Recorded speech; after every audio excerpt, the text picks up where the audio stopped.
May I have your attention, please? Shalom, everyone. My name is Son of Shalabel Barzillai Hawkins, and I'd like to serve you forever as a priest starting very soon.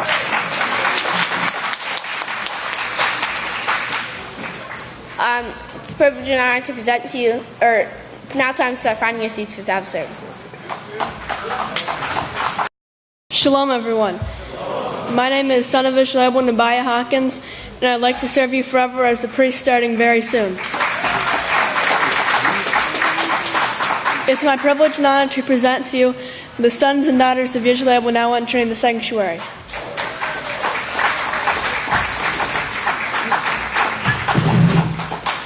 It's a privilege and honor to present our first speaker, son of Yisrael, Yeshaya.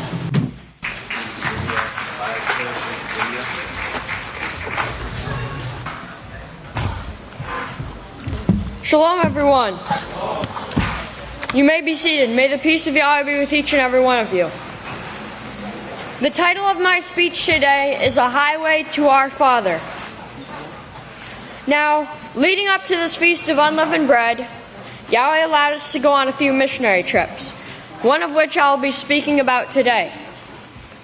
On March 26, 2017, we left early in the morning and headed to Laredo, Texas, where we would spend the following day, 3/27, teaching and spreading the message of the Peaceful Solution Character Education Program. While we were there, we taught at 4 schools: Memorial Middle School, Sigaroa High School, LBJ High School, and the Job Corps. And we also made a presentation at the county commissioner's court. The day that this all took place was 3/27, and in Strong's,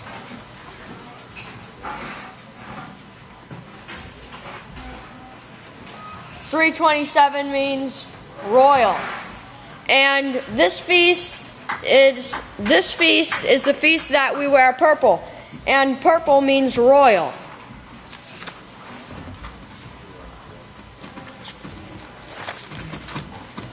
Now, the people of Laredo have always been very welcoming and accepting of the Peaceful Solution.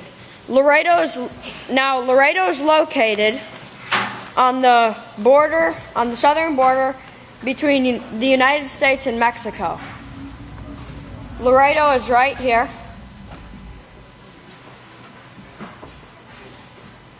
That red dot is Laredo, right there. Now, because of its location, Laredo is nicknamed the Gateway City. And this picture right here, you can see it says the Gateway to Mexico.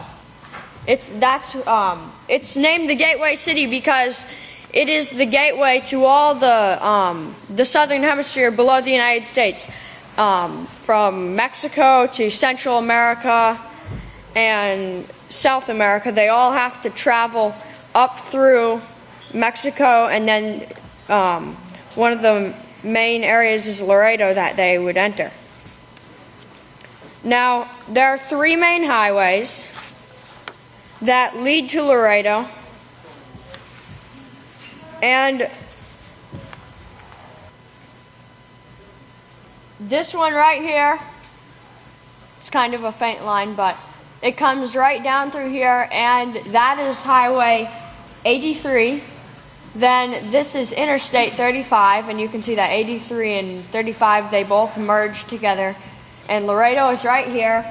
And then over here we have, this is Highway 59. They all go right into Laredo. And this is the border. This line right here is the border. And Laredo's right there. Now, let's look at some of the facts about Highway 83. Highway 83, U.S. Route 83. It starts in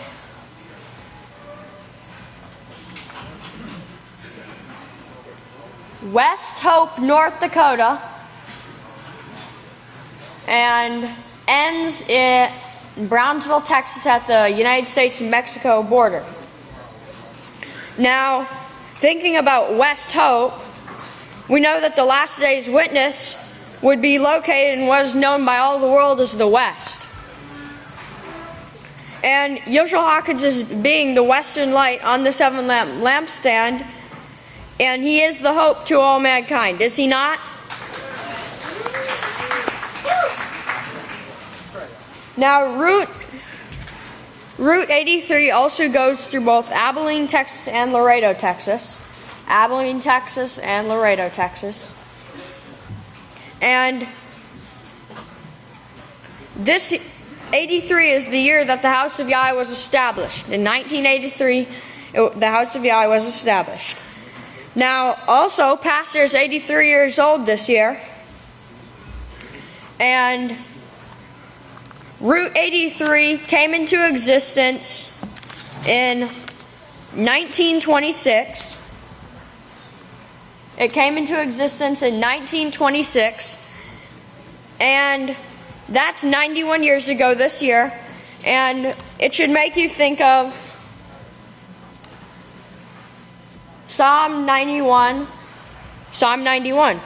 because Psalm 91, it talks about, like here in verse 7, 1,000 will fall at your side and 10,000 at your right hand, but it will not come near you. This is the protected place, the house of Yahweh, where the greatest gathering will take place. Now, in Strong's 1926,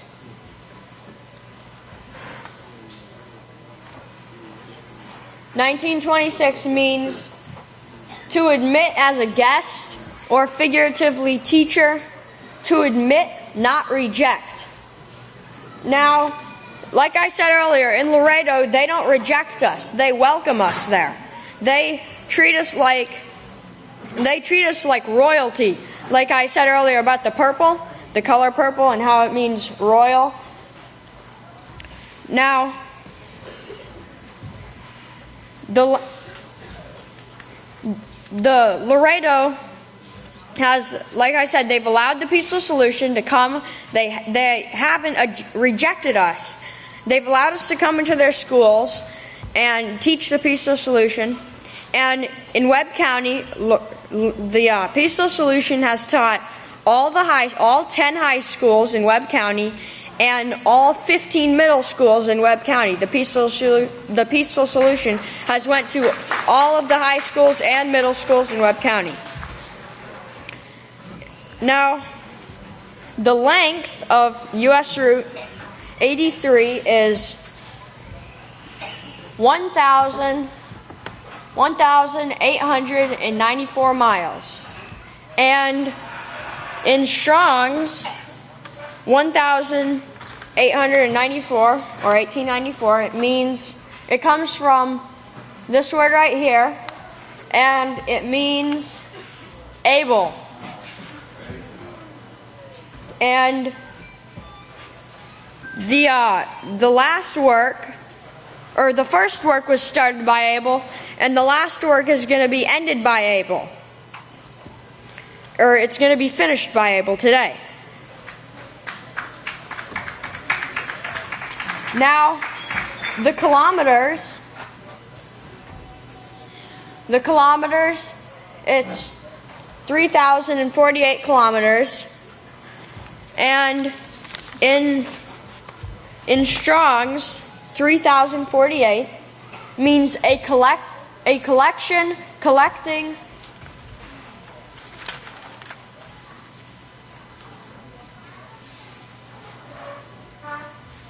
Right there, look, gathering. It means gathering. And at the House of Yahweh, this is where the gathering is going to take place.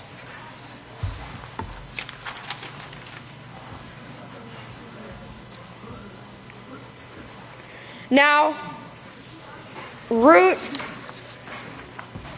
U.S. Route 59, or Highway 59,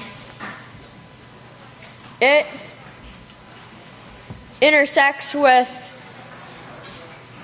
83, with Highway 83, And look when it existed. 1934.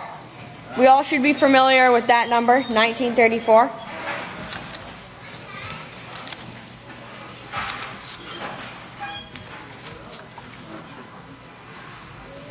And in 1934 is when knowledge increased, the nuclear bombs were invented, and so on.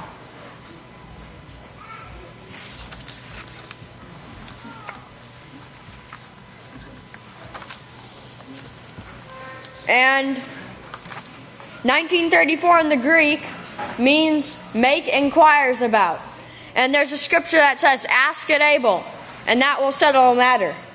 Your questions will be answered at Abel. Now, turn over with me quickly to Isaiah 49:11. It says, I will make all my mountains a way, and my highways will be exalted. Some of you might have seen this picture.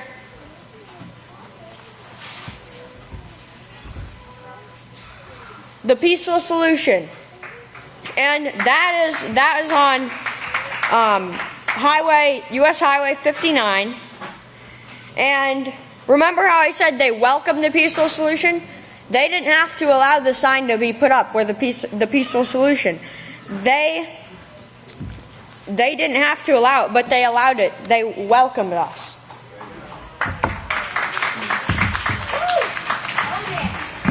And with this, I'd like to turn it over to Son of Yisrael for prayer.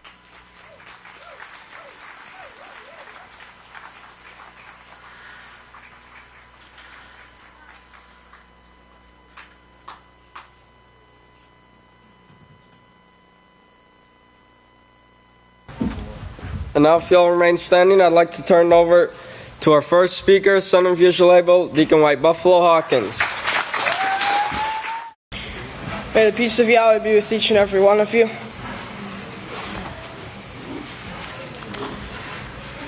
Today I would like to be speaking about a written letter of invitation.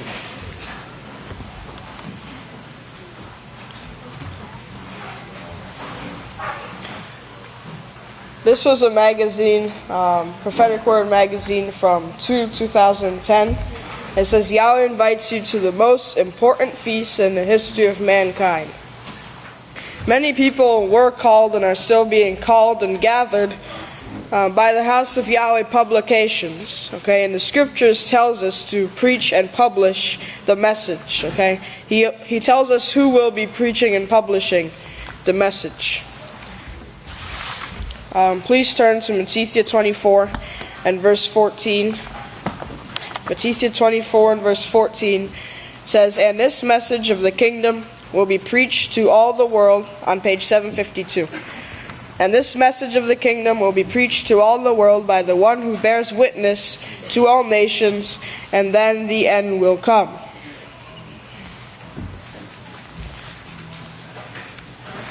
Also in the book of Jeremiah chapter 23. Jeremiah 23 and verse 36 on page 592. It says, but the expression, the burden of Yahweh, you will mention no more. For the message comes to man by the prophetic word. For you have perverted the words of the living Father, Yahweh of hosts, our Father. Remember how the Catholic Church kept the Bible captive and took away the words of Yahweh.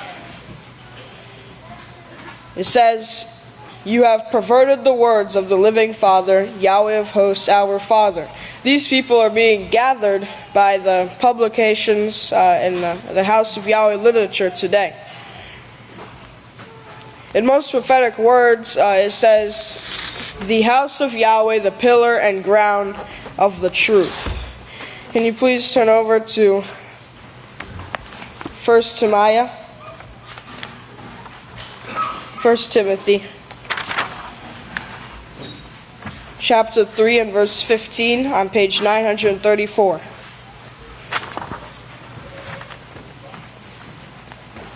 It says, "But if I am delayed,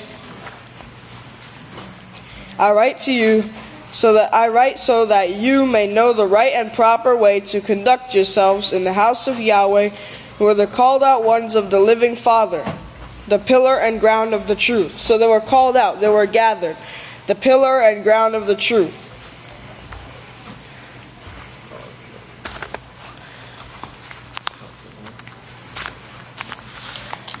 I won't be able to cover all this today, but if you can see there, this is the gematria for the house of Yahweh, the pillar and ground of the truth. And the Hebrew gematria, it equals 3230. 3230.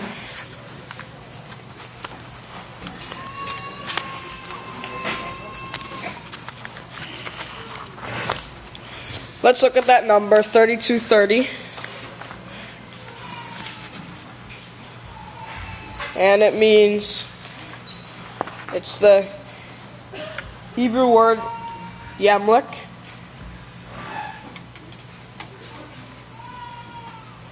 And it means, it's from the same as Melech, which means Malak.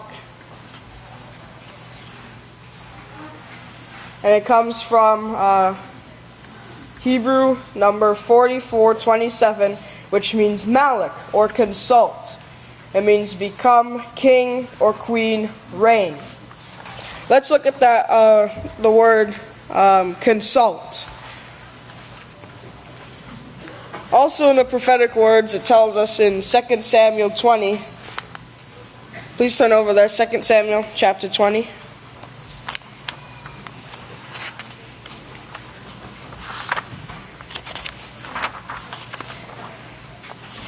Second Samuel 20 and verse 18.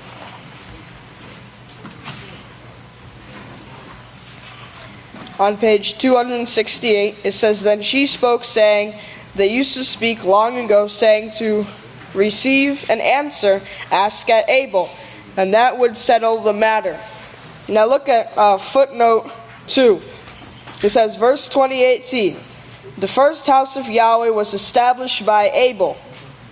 Genesis 4, verses 2 to 10. "And the site on which it stood was named after Abel."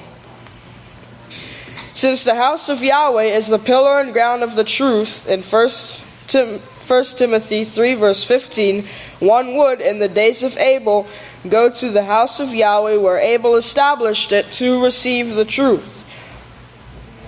And it's still the same today. We go to this house right here to receive an answer.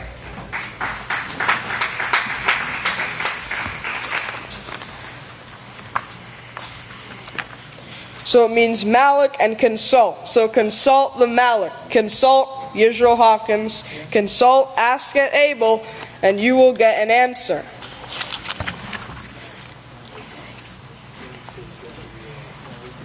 In the 14th book of Yisrael, part 2, chapter 14 and verse 40, it says, "Is not Yahweh among us? Why can't I rule instead of Yisrael Hawkins? Why do we have to ask the house of Yahweh? Why do we have to ask at Abel?" Well, try asking the Pope and see what kind of stupid answers you get. That's why you have to ask at Abel. Always. Praise Yahweh. So ask at Abel always. There is where we get the truth and the right answers. Pastor also said, "She brought forth," not speaking of a physical woman, although a physical woman brought this man forth. "She gave birth to the man, but the woman that brought him forth was called Zebulun, who saw the light, who had a house of Yahweh in Galilee, established by Abel. And all of these things were shown there. And they were still saying, if you want an answer, ask at Abel." So not only long ago were they asking Abel for their answers, okay, but still today is where we need to ask at Abel. Verse 27 says, "But the Pope doesn't know how to do that because he's never read the scriptures. He's speaking sometimes what people tell him." Well, there's some misconceptions in the book of Genesis. There are no misconceptions. It's misunderstanding on your part because you haven't studied at the place where the one was sent from Yahweh to teach. That's the only mix-up. There's no misconceptions. The reason is you don't have the right answer. That's why we ask at Abel. And that's the reason you're still deceived, and you will be deceived until you start practicing righteousness. The first step is coming to the house of Yahweh. Coming to the house of Yahweh. Okay, let's turn over to Deuteronomy. Deuteronomy chapter 12.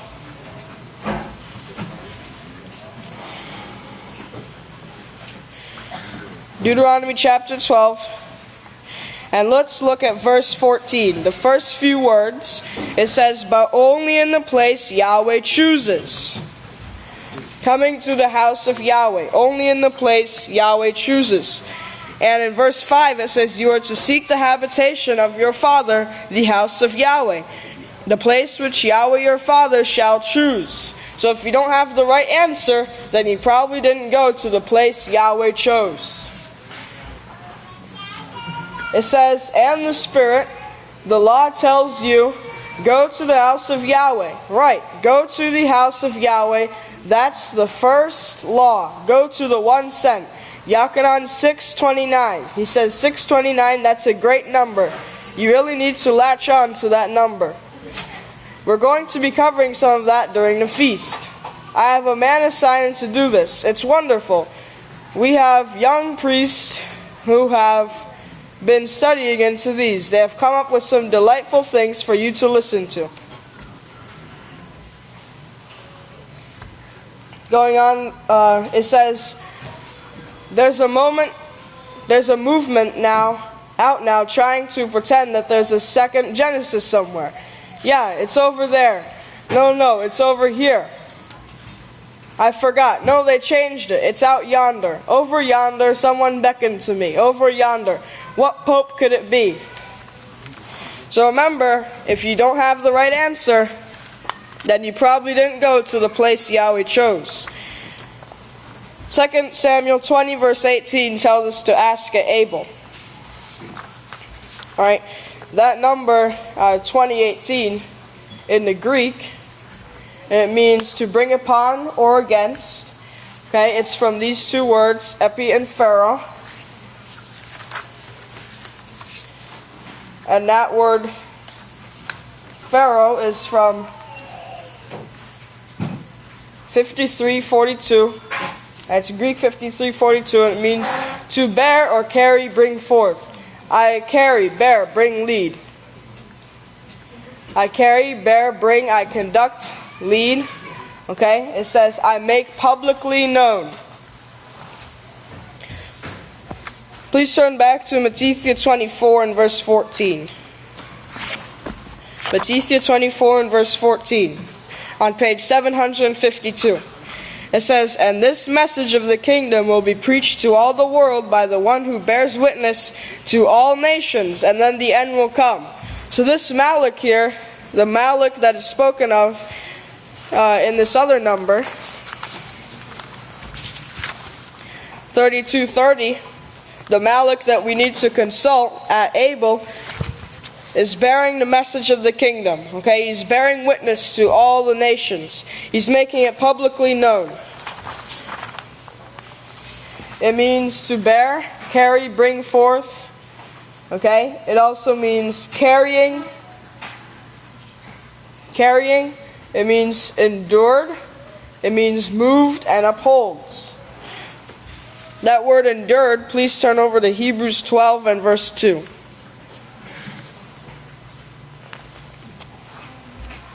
Hebrews 12, verse 2.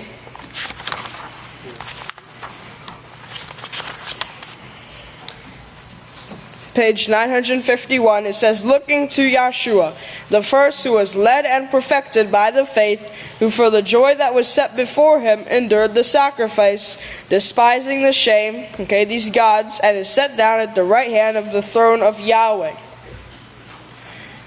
And if we ask at Abel and we study at Abel, there we will know how to endure. We'll know the truth of the matter. We'll get the right answer. Matthew 5, please turn over to Matthew 5 and verses 17 to 18. Matthew 5, verses 17 to 18 says, "Do not think that I have come to destroy the law of the prophets. I have not come to destroy them, but to establish them." Okay, uphold them.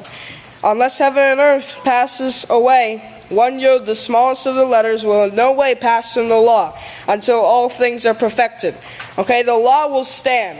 This is our work in these last days, is to establish Yahweh's laws. We're establishing Yahweh's laws, and Yeshua Hawkins is bearing the witness, to all nations of what Yahweh's laws truly are. This is all the time I have, and with that I'd like to turn over to the next speaker, son of Yeshua Abel, Deacon Shlomo Hawkins. Shalom, everyone. You may be seated. May the peace of Yahweh be with each and every one of you. All right, getting right into this. Today I'm going to be talking about two gatherings. Two gatherings. All right, now remember, Yeshua said it's very easy to be deceived. All right, it's very important to be on guard, and be turning over to Matthew. Matthew 24. Matthew 24, verse 23, it says, "Then if any man says to you, Behold, here is the Messiah, or he is there, do not believe it. For there will arise false messiahs and false prophets who will show great signs and wonders, in so much that if it were possible, they would deceive the very elect. Behold, I have warned you beforehand." All right, so the deception is going to be so strong, and that's what we're talking about today with these two gatherings. All right, one gathering is Satan's way. All right, it leads to the way of death. The other gathering is Yahweh's gathering, and that leads to life eternal. Now, there are many false prophets. They may look righteous, they may act righteous, or they may even proclaim they are righteous. All right, now let me show you why Pastor never got into astrology. A moment ago when I said that the big surprise could come, that spacecrafts could come in by the thousands, maybe come in shifts. In March 1997, Marshall Applewhite, the leader of Heaven's Gate, told his followers there was a UFO in the tail of the Hale-Bopp comet, which orbits the Earth once every 2,000 years. He convinced them that this was their signal to board the flying saucer, which would take them into eternity. In order to catch this ride, the 39 cult members committed suicide by a combination of phenobarbital, alcohol, and suffocation. For reasons that still remain unanswered, they wore Nike running shoes, sported Buzz haircuts, and carried $5 of quarters in their pockets.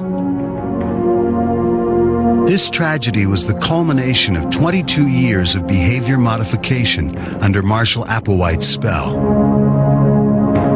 What once started out as a grassroots Christian sect evolved into a dark millennial cult with beliefs in aliens and Armageddon. So when they presented the picture of being able to literally leave in a craft, so to speak, which they were saying was similar to what Jesus did. He actually left in a physical body.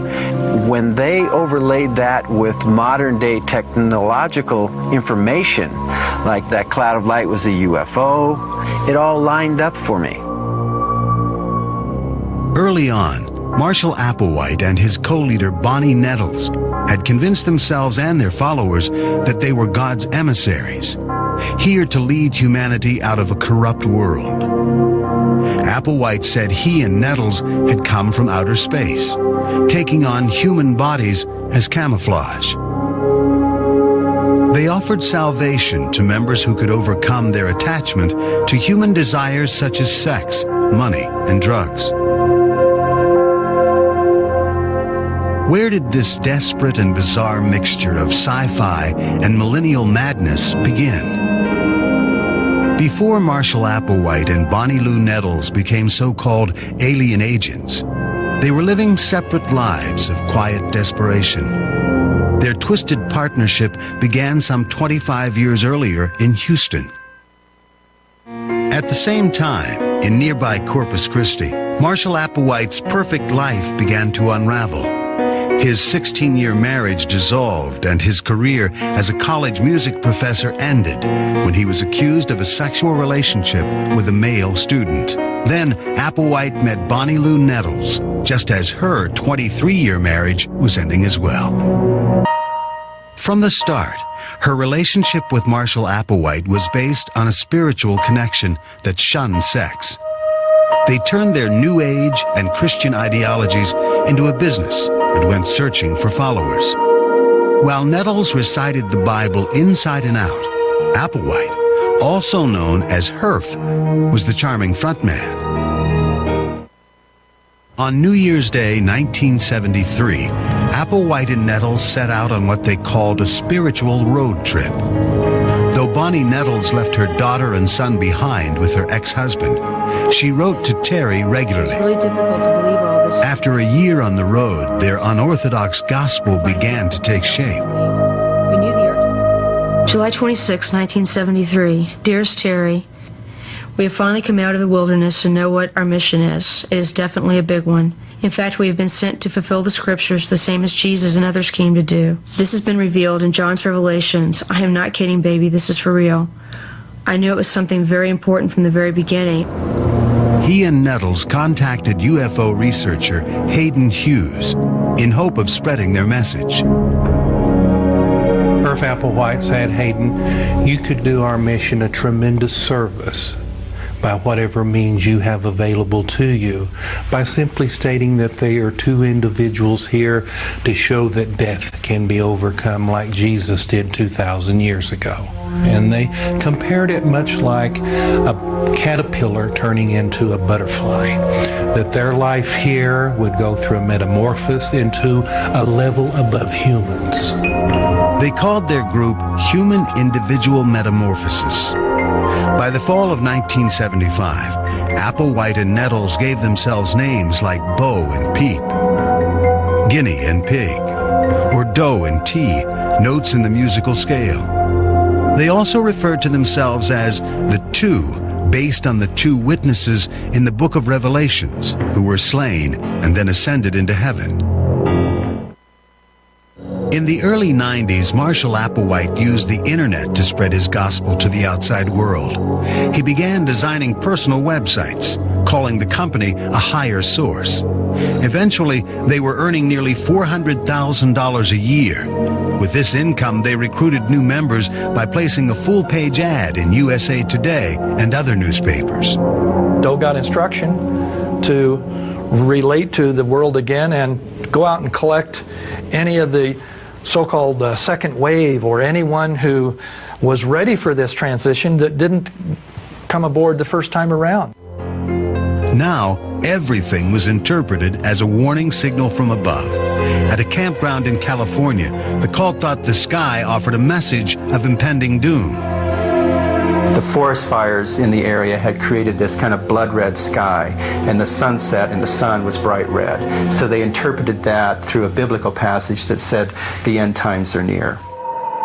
In March of 1997, the comet Hale-Bopp was nearing Earth's orbit for its first visit in 2,000 years. Applewhite prophesied a UFO was following in the tail of the comet. He said, "It's the marker we've been waiting for, the spacecraft from the level above human to take us home to the literal heavens." The Higher Source website posted a cryptic red alert message on the internet. The cult had sent letters and videotaped messages via FedEx to several old friends. Let me say that our mission here at this time is about to come to a close in the next few days. We came from distant space, and even what some might call somewhat of another dimension, and we're about to return from whence we came. On March 26th, 39 bodies were found in Rancho Santa Fe, California.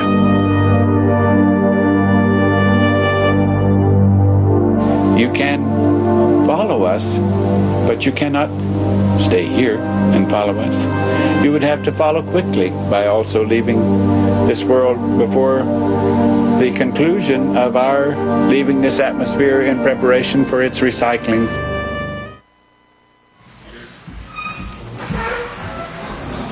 You may be seated. All right, so what you saw there was, it's really similar to the work going on here. They overcame certain things, and they thought they were the two witnesses. They thought they were the ones, but they weren't. And that's why you have to ask at Abel or go to the house of Yahweh. Now praise Yahweh, from Wikipedia here, it says, they concluded that they had been chosen to fulfill biblical prophecies and that they had been given higher level minds than other people. They wrote a pamphlet that described Jesus' reincarnation as a Texan.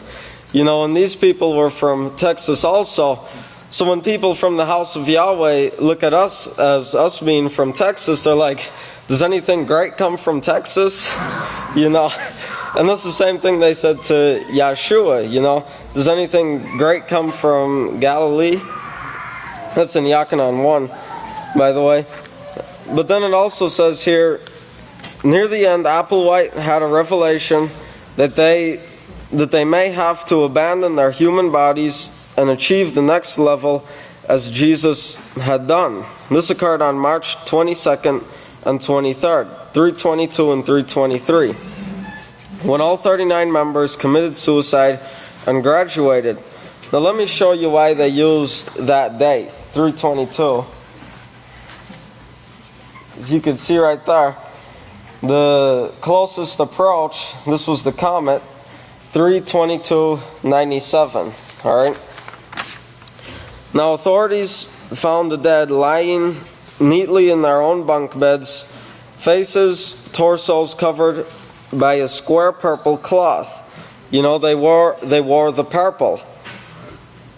Each member carried a $5 bill and 3 quarters in their pockets. Alright, the $5 bill was to cover vagrancy fines while the members were out on jobs, while the quarters were to make phone calls. Members kept these in their pockets at the time of death as a sort of dark humor. All right, now let me show you. Remember, it was $5.75. All right, this is in Hebrew. 575 means to wither, how, where. It comes from 370, which means where, and it's the same as 369, which means to be nothing or not exist, faileth, never, none, nothing, without. Alright, so that proves that they weren't the ones. Alright? Now, all 39 members were dressed in identical black shirts and sweatpants, brand new black and white Nike Decades athletic shoes, and an armband patch reading Heaven's Gate Away Team. Now let me show you why they wore Nike shoes. Nike Decades. In 3529, it means Nike. Alright, and as you can see here, it means victory. But it comes from 3528, which means I conquer, overcome, prevail. All right, so you can see that that's why they wore Nikes, because they thought they had overcame. They thought that they were the ones, they overcame everything they needed to, and now they're going back to heaven. All right, now let me show you a fun fact, you could call it. But 20 years from then, pastors giving out this free food, giving out free spiritual food and physical food. Well, here the number 20, it means, comes from this word kaf, is a palm, open hand in Hebrew. It signifies giving freely. Alright? And it also means the number of expectancy and redemption. Alright, now, from the 14th book of Israel, part 1, chapter 25, verse 20, it says, they want to bring this out right now about the UFOs to make you think that everything that's being shown to you in the house of Yahweh or comes from your scriptures about UFOs, you've got to be some kind of nut that's wanting to commit suicide. Like I said, does anything great come from Texas? And that's what it's for. It's trying to make you think that the house of Yahweh is sick. Alright, but you don't get up there by just merely using the name Yahweh, but teaching the whole law. This will bring you up to being the most hated in the world. And that's how we can prove that we're the one. We're Yahweh's gathering because we're the most hated in the world. Alright, because we expose the people's sins, and that's what makes us the most hated. With that, if everyone will please stand. Let's turn it over to the great Deacon Michael Ossoff Hawkins. Shalom, great saints of Yahweh. You may be seated. May the peace of Yahweh be with each and every one of you. We're going to move quickly. We're going to continue on Pastor's new song, The Greatest Gathering. And the title of my speech today is Yahweh's Greatest Gathering on a Single Hill, and this will be part 2. Now, I'm going to do a quick recap. When I looked up the elevation for right here where you're all sitting, it was 2,023 feet. Between 2023 and 2022, because it would fluctuate. So let's just look at these numbers real quick. 2023 means hill, hill country, mountain to explain. And we know that right here, this elevation where we are established, where the house of Yahweh is established, they're explaining the laws and the prophecies through Yisrael Hawkins and the great priests and priestesses in his house. Okay, now in the Greek, I brought it out, that 2023 means to supply, provide, minister unto, lavish furnacely, and of course, to richly supply everything needed for an ancient chorus to be a grand production and to accomplish a grand objective. All on a single hill here in Callahan County where the house of Yahweh is established. Okay, well, I looked up some more stuff regarding the song, and the great priest had done something with the gematria. And so I did the same thing. I put the title of the song, The Greatest Gathering, into the gematria, and it came up 758. The Greatest Gathering, 758, in the Strong's Hebrew means Syria and its inhabitants and all of ancient Mesopotamia, which is that entire area right in there where the trouble, and the majority of the refugees are coming from at this time. And we are making it known as the house of Yahweh through our great teacher, Yisrael Hawkins, and again, the great priests and priestesses, that they have a place they can come to. They can come here and have the peace that they're so desiring and looking for. Yes, praise Yahweh for his house and this great blessing. Okay, so then I put the line, a huge crowd that's gathering on a single hill in the gematria, and it came up 2133, and it comes from 2132. A huge crowd that's gathering on a single hill, and it means olive tree. It means olive trees, the two witnesses. It means the tree, it means the branch. So that line, a huge crowd that's gathering on a single hill, means olive trees, the tree of life being the house of Yahweh, and the branch. Yes, praise Yahweh. In the Greek, it means to show and think kindly of, as in the peaceful solution, care and concern for others. Now I put, led me, when I'd done that, the scripture kept popping into my mind. And it was like one of those times when you're working on something and it's like barking in your ear, and it's like, okay, I'll look it up, So I looked it up, and I called one of the great priests for some information. And if you'll turn over to Matthew 23, where it speaks of another gathering that's mentioned by our great high priest, Yeshua Messiah. Matthew 23, and it's found on 752, the page 752. And verse 37, and it reads, O Jerusalem, Jerusalem, you who murder the prophets and stone those who are sent to you, how often I wanted to gather you, your children, together, as a hen gathers her chicks under her wings, but you were not willing. They were not willing. They turned their back on the cup that was offered to them. They turned their back on the scepter that was before them and denied it. So I looked up some of these words, and I looked up the word hen, and it comes from 37:33 in the Greek, which comes from 37:35.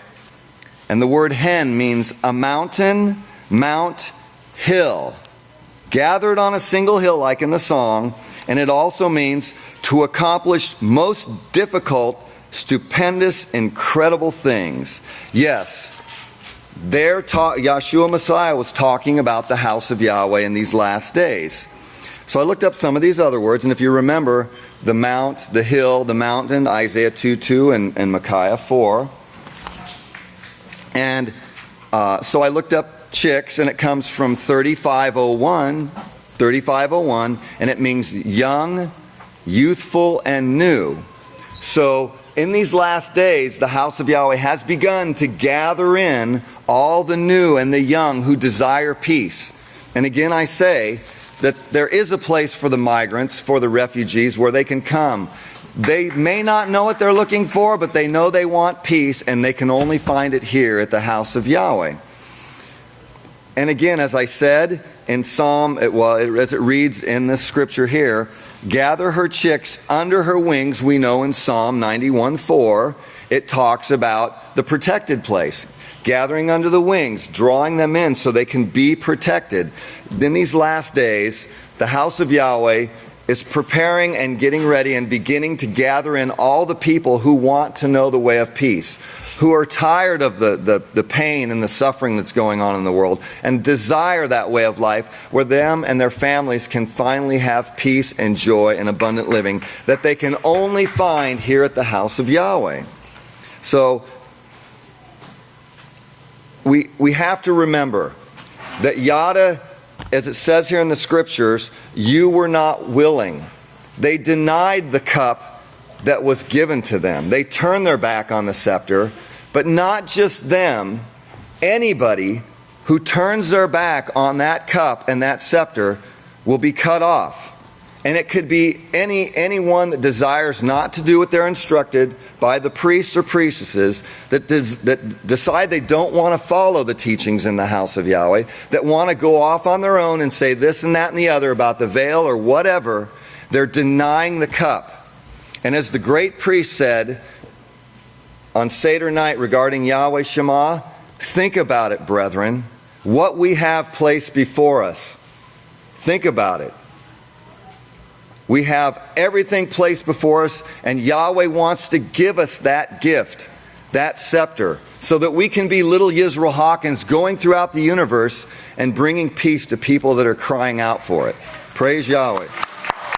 So the last thing I put in the gematria was led by Yahweh, Yeshua, and the witness Yisrael.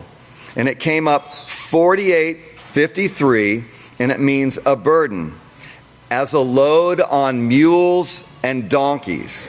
Yes, we're carrying the burden, assisting our great teacher, and we're all being led by Yahweh, Yeshua, and the great witness and the priests and priestesses, so that we can be those chosen, the chosen part of the chosen generation that's going to bring this message to the kingdom. But it also means an uplifting of voices, singing tribute, singing prophecy, which the songs of Yahweh are, and song.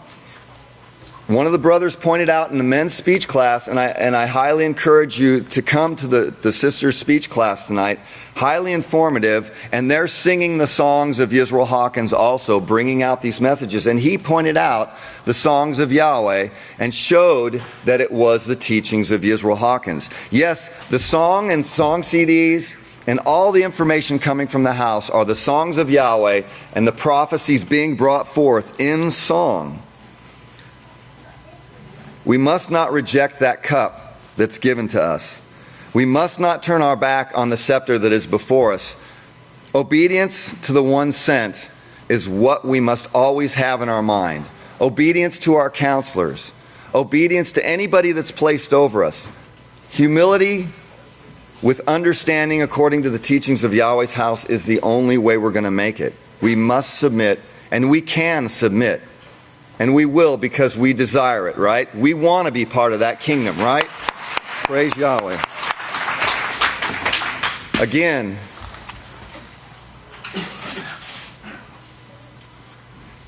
all the refugees, all the people of Yahweh, the refugee camps are closed. They've closed them. The beastly system will not provide for them.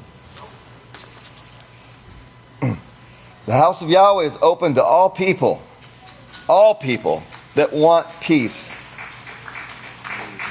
The house of Yahweh will never close.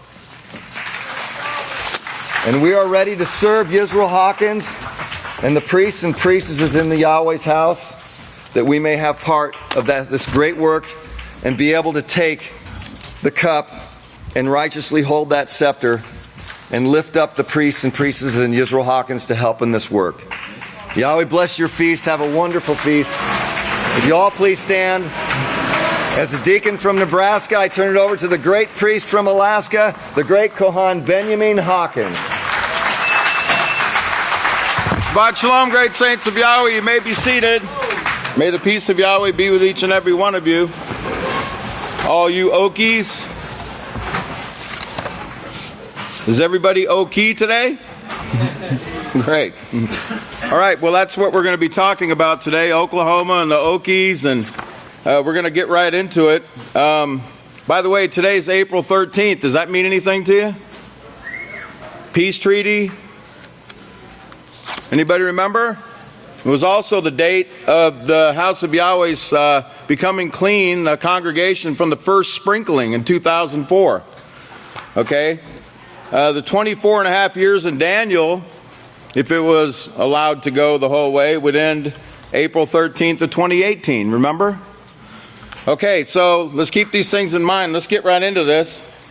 Okies. Can I zoom in? Okay. All right. Okie. The term Okie, it came in the 30s. You guys, a lot of you are very familiar with this, you men and women. In the 30s in California, the term was often used in contempt. You know, it was a very disparaging comment to call someone an Okie. And it came to refer to very poor migrants from Oklahoma and nearby states. The Dust Bowl and the Okie migration of the 1930s brought in over 1 million newly displaced people, many headed to the farm labor jobs advertised in California's Central Valley. I want you to notice, this is really interesting. Think Exodus. 3 million left, okay, on this exodus to California. Now let's look at a little more information here. It says, during the Dust Bowl era, large numbers of farmers fleeing ecological disaster and the Great Depression migrated from the Great Plains and Southwest regions to California, mostly along U.S. Route 66. And I hope someday to get to this because it ties into the Grapes of Wrath and John Steinbeck's book, The Grapes of Wrath, and what that was actually about. Let me read a little more here. Yeah, it tells you about John Steinbeck's novel, The Grapes of Wrath, about the Dust Bowl and the migration of the Okies, okay, to California. And Will Rogers, I thought this was funny, is a famous movie star and political commentator from Oklahoma, remarked jokingly that the Okies moving from Oklahoma to California increased the average intelligence of both states. Yeah, I thought that was pretty great too.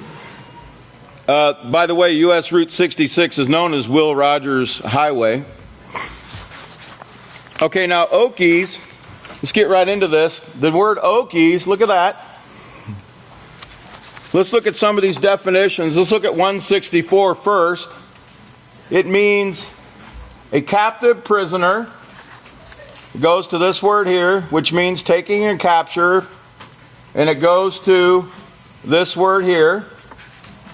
And it means to choose, prefer, to lay hold of by a personal choice, to take and choose.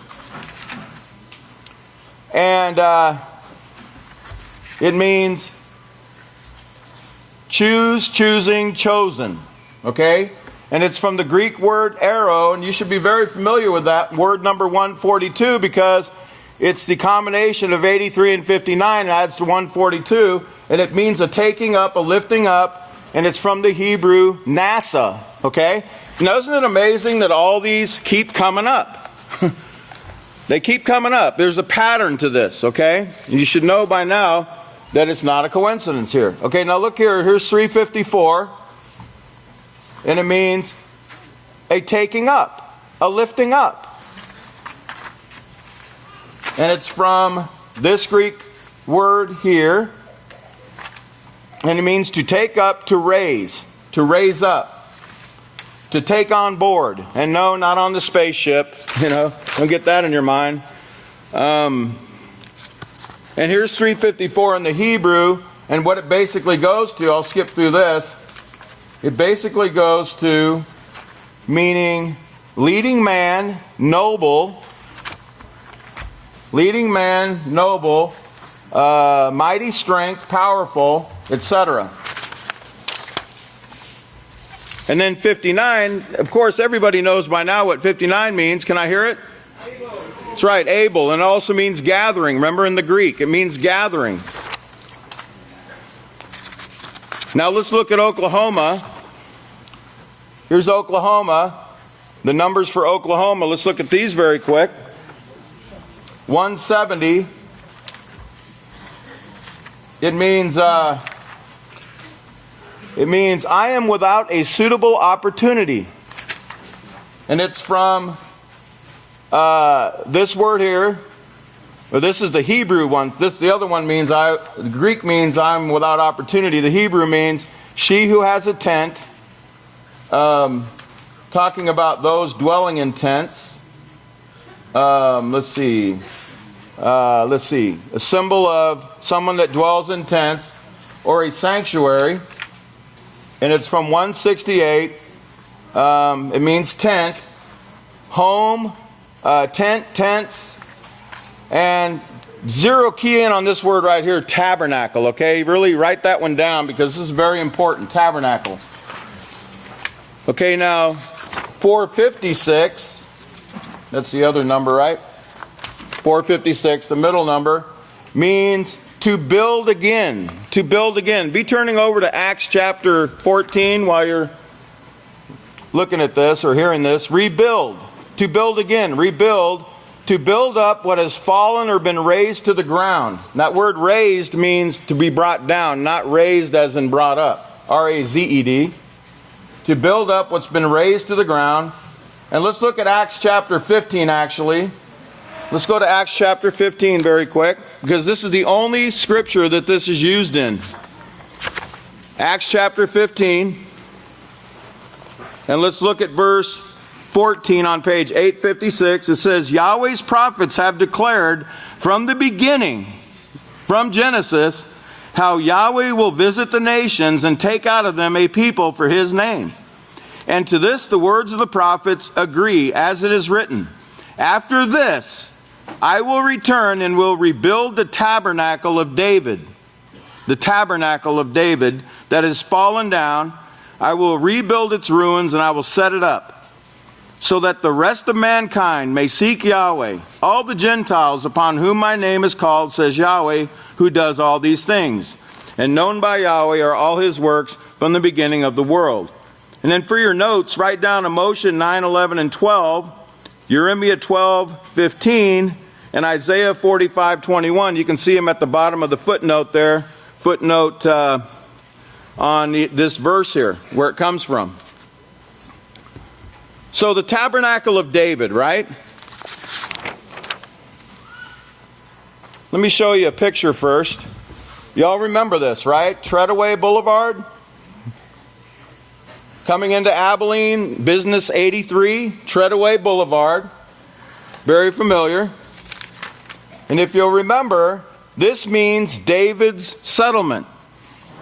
David's settlement. It's from the Celtic tre, meaning homestead, or you can even call it tabernacle, homestead. Tabernacle just means a home or sanctuary. And Dewey, an early Celtic form of the personal name David. Now let's look at the next number here. The last number, 76 for Oklahoma. In the Greek, it means Adam. Can you zoom out some, please? And it's from the Hebrew origin Adam, okay? And let's go through this. Adam, or Adam, 121, goes to 120. Now notice this. It means common sort. Low degree, low. Men of low degree. Okay? And it's from 119. Actually, it's from Adam, which means ruddy. It means common sort, low man, men or women of low degree.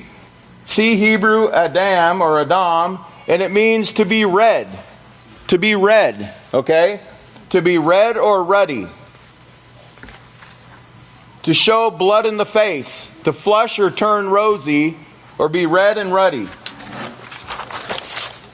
Interesting, because in Oklahoma, can you zoom in, please? The red dirt of Oklahoma, a type of red-colored, iron-rich soil found in various regions of the world, such as red clay soil, commonly found throughout parts of the southern and central areas of the U.S., such as in Oklahoma. And it's also, there was a book that I got a lot of information from, and I'm sure pastors read. It's called Red Dirt, Growing Up in Okie. It was written by Roxanne Dunbar Ortiz in 1997. Now let's look at the etymology of the word Oklahoma. Okay, it's a Choctaw word, and it means red people. It's from Okla Nation people, or in Hama, meaning red. Now let me get back to this in a minute, because I need to read you something here from the 15th book of Israel. The 15th book of Israel, 10:10:15 sermon, chapter 33, verse 4. It says the word Okla means people. The word Homa means red. There's a few people around. Can you zoom out, please, a little bit? There are a few people around with red complexions, red hair. All of my family were. My uncles and aunts had red hair or were red complexioned. This means it's a symbolic color. It means life. It means life. You remember King David. You remember King David? He had a reddish complexion. Okay? Remember it said he was ruddy. King David. So did Yeshua. Yeshua had a reddish complexion. Even the other colored people besides this red-colored, it says, even the other colored people besides this red-colored people, they all have this in their bloodlines right now. Every one of you sitting here in the house of Yahweh right now. Okay? So don't look at each other and go, you don't look red in the face. You don't belong here. Get out of here. What house are you from? No. Listen to what he's saying, okay? He says, if you think about it, it means life. And right there, it agrees with the prophecy, because without this last day's work, there is no life. Skipping to verse 7, it says, Zechariah gives the house of Yahweh and who would establish it, the two witnesses. And the life began in 1934 with my birth. I'm the last one of the prophecy there, born in Oklahoma, the ends of the earth. That was the last part. Remember, they called them Sooners. The Oklahomans are called the Sooners. That means they went in and took the land before the government gave it to them. They went sooner than they were supposed to. Now, King David, he was a pusher. And that's all in your bloodlines today in pushing forward life. Life. The last prophesied work is the one that gives the salvation, the life. Well, we see that the work in the house of Yahweh in Zechariah 3, 4, and 5, where it talks in chapter 5, our verses 10 and 11 about the two witnesses in a Babylonish land that didn't yet exist and not yet established. Well, that was Oklahoma. It was the ends of the earth, Oklahoma meaning life. And then he gives that, and then he shows you in Zechariah 6, 11 through 14, Yahshua working for a man that they call the branch. The branch would branch off and establish the house, build the house. You know, the tabernacle of David that fell down. Okay? Read Acts 14 again. The house of Yahweh, and that's exactly what the branch did. He established the house of Yahweh. You know, go through the genealogies of Yahshua and you'll see Abraham, David, Yahshua, okay, and all the way up to pastor. Now, 1866 is when, okay, it says, the word Oklahoma was first coined on April 28, 1866. So I looked up 1866, and it's from this Hebrew word, drower, and it means a flowing, free, liberty, release. And it's talking about the sabbatical year of release. Here, see somewhere here. Yeah, freedom, outflow, and so clear, liberty, pure. Okay, this is the word that's used in the year of release, the sabbatical year. Now let's look at the history of Oklahoma in the headlines. It says at high noon on April 20... Oh, I forgot something else. 128?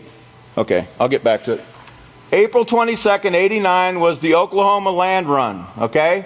It began at high noon. Settlers furiously dashed across the Oklahoma plains to stake their claim to nearly 2 million acres put up for grabs by the U.S. government that they stole from the natives. On the anniversary of the Oklahoma land rush, look back at the estimated 50,000 boomers and Sooners who engaged in what some have called the greatest horse race in American history. As the sun approached zenith on April 22nd, 89, an anxious army of 50,000 land-hungry settlers awaited their signal. And it was by proclamation of Benjamin Harrison on March 23rd that this land run should take place on April 22nd of 1889, which, by the way, was 128 years ago this year. And it means, what else? Adam. It means Adam, and it has all the same meanings that you just got done reading about a common lowly sort, the Okies. And this is 1 Samuel 6:12, and it shows that David was ruddy. It's 132. I gotta share something really, really neat with you. How many of you like Okie Shotems? Okay. All right, let's read what Pastor said. He said, the 12th book of Israel, chapter 6, verse 50, yogurt too, which you get from the Yoki Shotem, laughing. Okie Shotem, not Yoki, Okie, not Yoki, Okie laughing. Yogurt is an ancient wonder food. An ancient wonder food. Can you get that? Yeah. They did it in the Garden of Eden. How ancient can you get? In the Garden of Eden, they had these things and it was perfect, and they called it ancient wonder food. Remember Adam? Here's one of the words in the gematria for Okie Shotem. Okay? 132, which means Adam. The red people, remember? Red, the lowly sort, the red-faced. Okay, now, 1166 is in Jewish gematria. Can you, I better get this out of the way, you can't see through it. And notice what it means. To show. It means showed. He showed them. The Okie showed them. Oh, but that's a coincidence, right? It means to teach. to make known, to show, to exhibit, to point out. Remember? Thanks for pointing that out, Israel Hawkins. Thank you, Israel Hawkins. Why don't you all give Israel Hawkins a hand for pointing these things out? It means to give the evidence of a proof or of a thing, to show by words, to teach. And we have the greatest teacher that has showed us. He is truly, the last number here, he is truly, 792, he is truly a star. Okay? And it goes to this word here. It means solid, firm, and steadfast, referring to what is immovable, that won't budge. He's stable, standing fast without buckling or giving way. I need you to look up a number when you go, when we're done today. You need to go up, look up the word number 1916. Look up 916, because that's when Yeshua's memorial ended. That's when the service ended. And you'll find that it means, one of the meanings in the Greek, I believe, meant this is a moment that is very decisive and our eternal life is hanging on it. And 916 in the Hebrew means to separate, to divide. As the great deacon just got done talking about, there's going to be a separation of the wheat from the chaff, as the great son of Israel, Abel Yeshurun, told us yesterday. And I'm looking forward to hearing more on that from the great deacon. And at this time, I've got to go. And if you'd all please stand, it's been a blessing and a privilege to speak with you again today. And I'd like to now turn it over to the great Kohan Ilya Hawkins. Shabbat Shalom, everyone. Or Shalom, you may be seated. We can drop the Shabbat. Now, before the news is over with, help me to remind me, that I tell you that Yahweh's been working on a gift for you for over, we know, at least 6,000 years, a lot longer than that. But he's been working on a gift, and it's the greatest gift he could give to anyone. It's greater than free food or, a free place to stay. It's greater than any of these things. And once you find out what this greatest gift is, every time you see it, and it can't be measured in money, you need to remind yourself every time, that's the greatest gift Yahweh can give me. But I want to read you something very quickly. It's out of a book of Israel, and I'll go over when it was written here shortly. But it says, Genesis 10:10. The beginning of this kingdom, the beginning of this Nimrod's kingdom, this system, the beginning of this new world order that he was creating here, speaking of Nimrod, the same thing we see today that the president is doing under the leadership of the Pope. Because the Pope is the one that came up with this, or the agency he represents, and these political governmental leaders are trying to follow this thing. And like it was announced on the news, these Arabian nations here, they don't give a flip about this new world order. That's the trouble with, mankind's inventions of peace. They're nations that resist. So this new world order that this Nimrod system has here is the same way. He was a tyrant.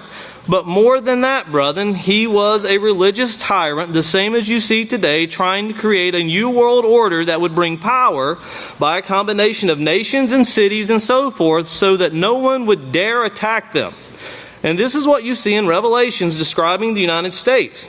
And I read last week the second beast that rose up in the nations where there were no peoples, nations, languages, the one that was able to make fire come down from heaven in the sight of man. Of course, that's us. That's the United States. It's the only one that fits that prophecy. That's the one that today is joining this new world order, this Nimrod system. Now, everybody remembers that sermon, right? Raise your hand if you're 20 years old or younger. Raise your hand if you're 24 years old or younger. 25 years old or younger. Pastor gave that sermon before you were ever born. Go look up in the 7th book of Israel, Part 2, and read the Gulf War series. The same things he's been teaching for many years. Don't take them lightly. They're very important. They can help us come up to date with these things.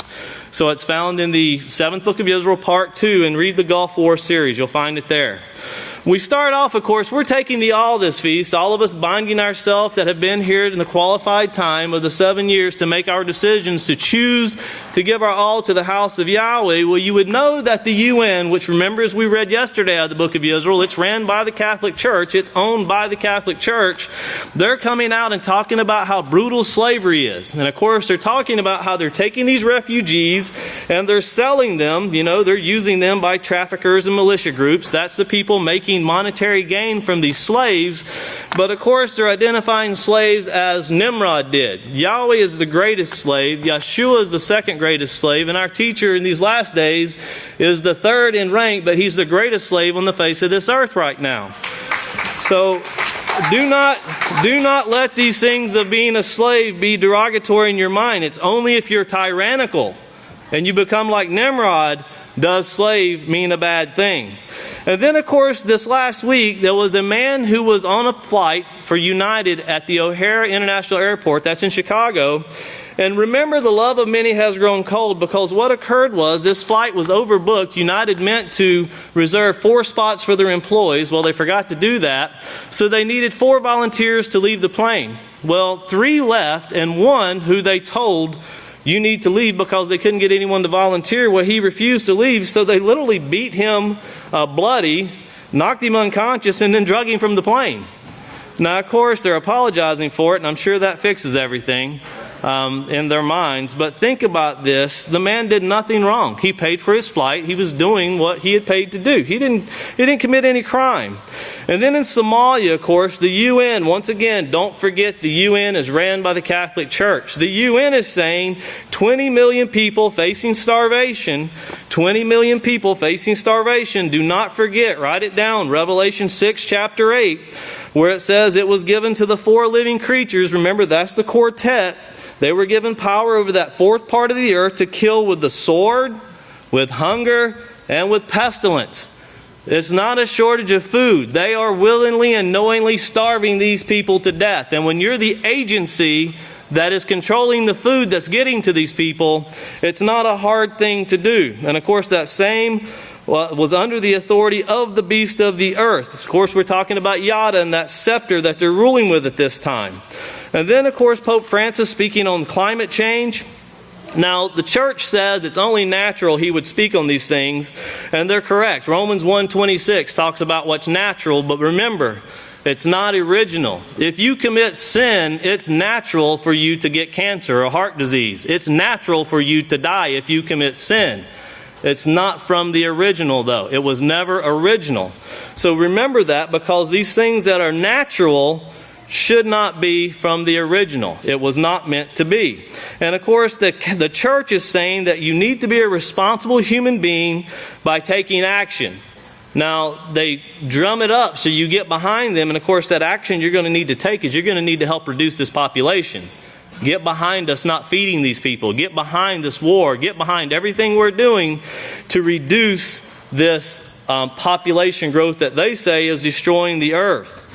Now, suicide bombers in Egypt. Remember, Pope Francis is due to go to Egypt at the end of this month, and I'm sure they're going to welcome him. He's going to come in and save the day. It's easy to prevent bombings when you're the one sending them in, that's for sure.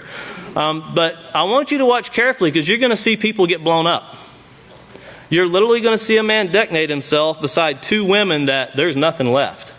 And then you're going to see a church where they're inside, they're singing, it blows up, the screen goes blank, and then when it comes back, all you're going to see is blood. You're going to see what this beast does even to its own people. It does not care who they call their own people. And of course, that's the love that Satan has. There's no love whatsoever. None whatsoever in this beastly system. You look back to this world, you will find nothing but death.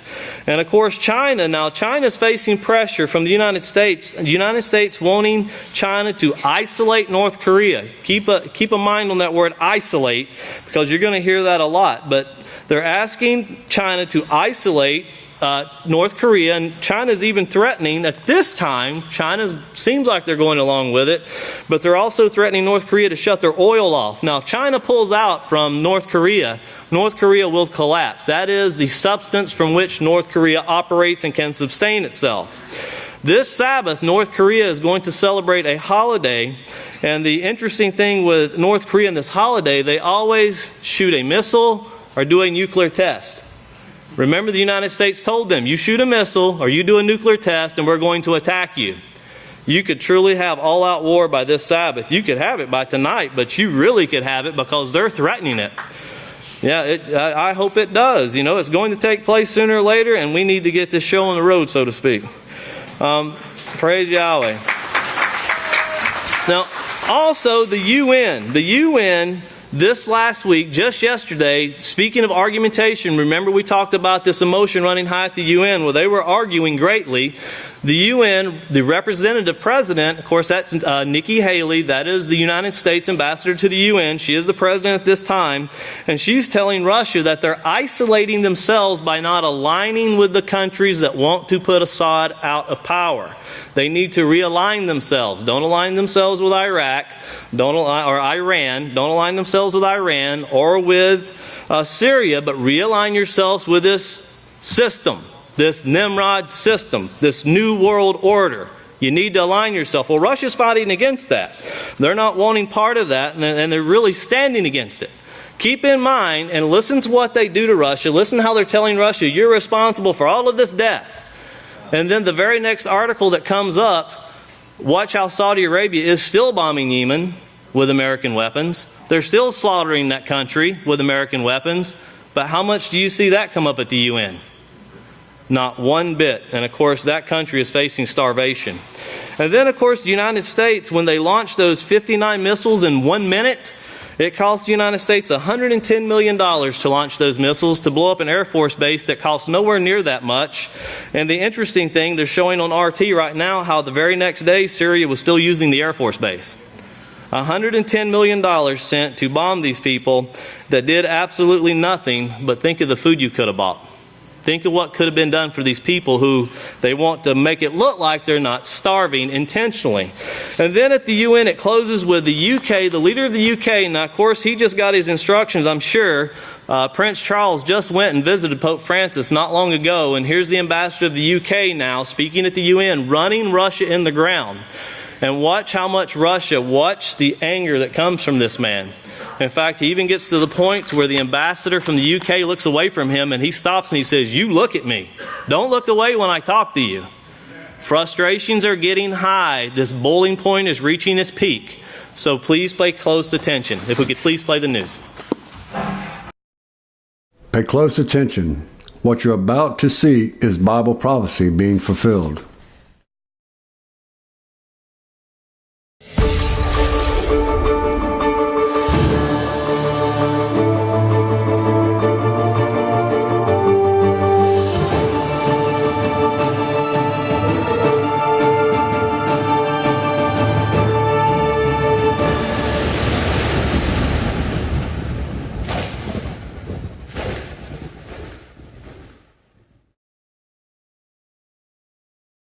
Welcome to another edition of YPN News, bringing you the news as it relates to Bible prophecy and foretold by Yeshua Hawkins.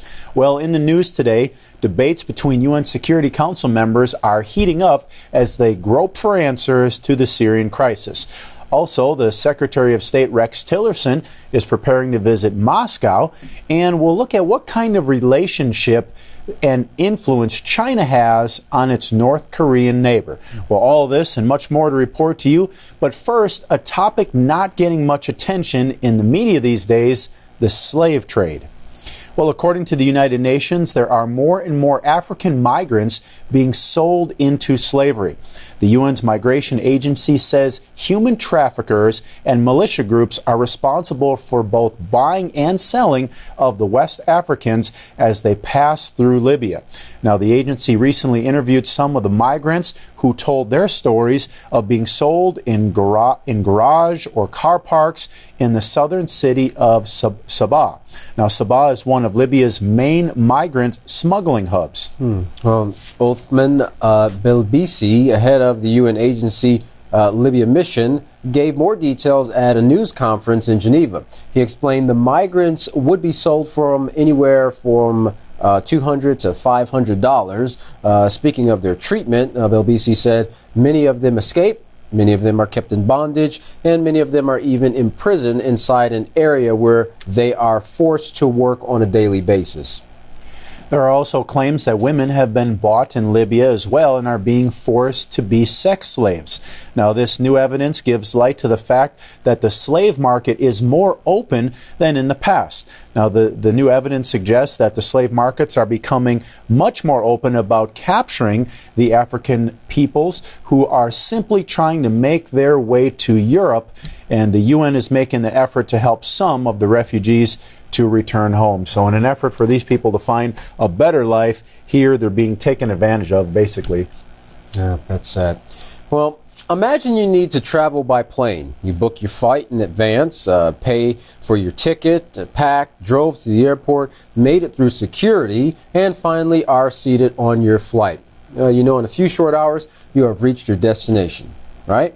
Well, normally that's how it works, but for some on a recent United Airlines flight, things did not go at all as planned, especially for one man, and it was no fault of his own.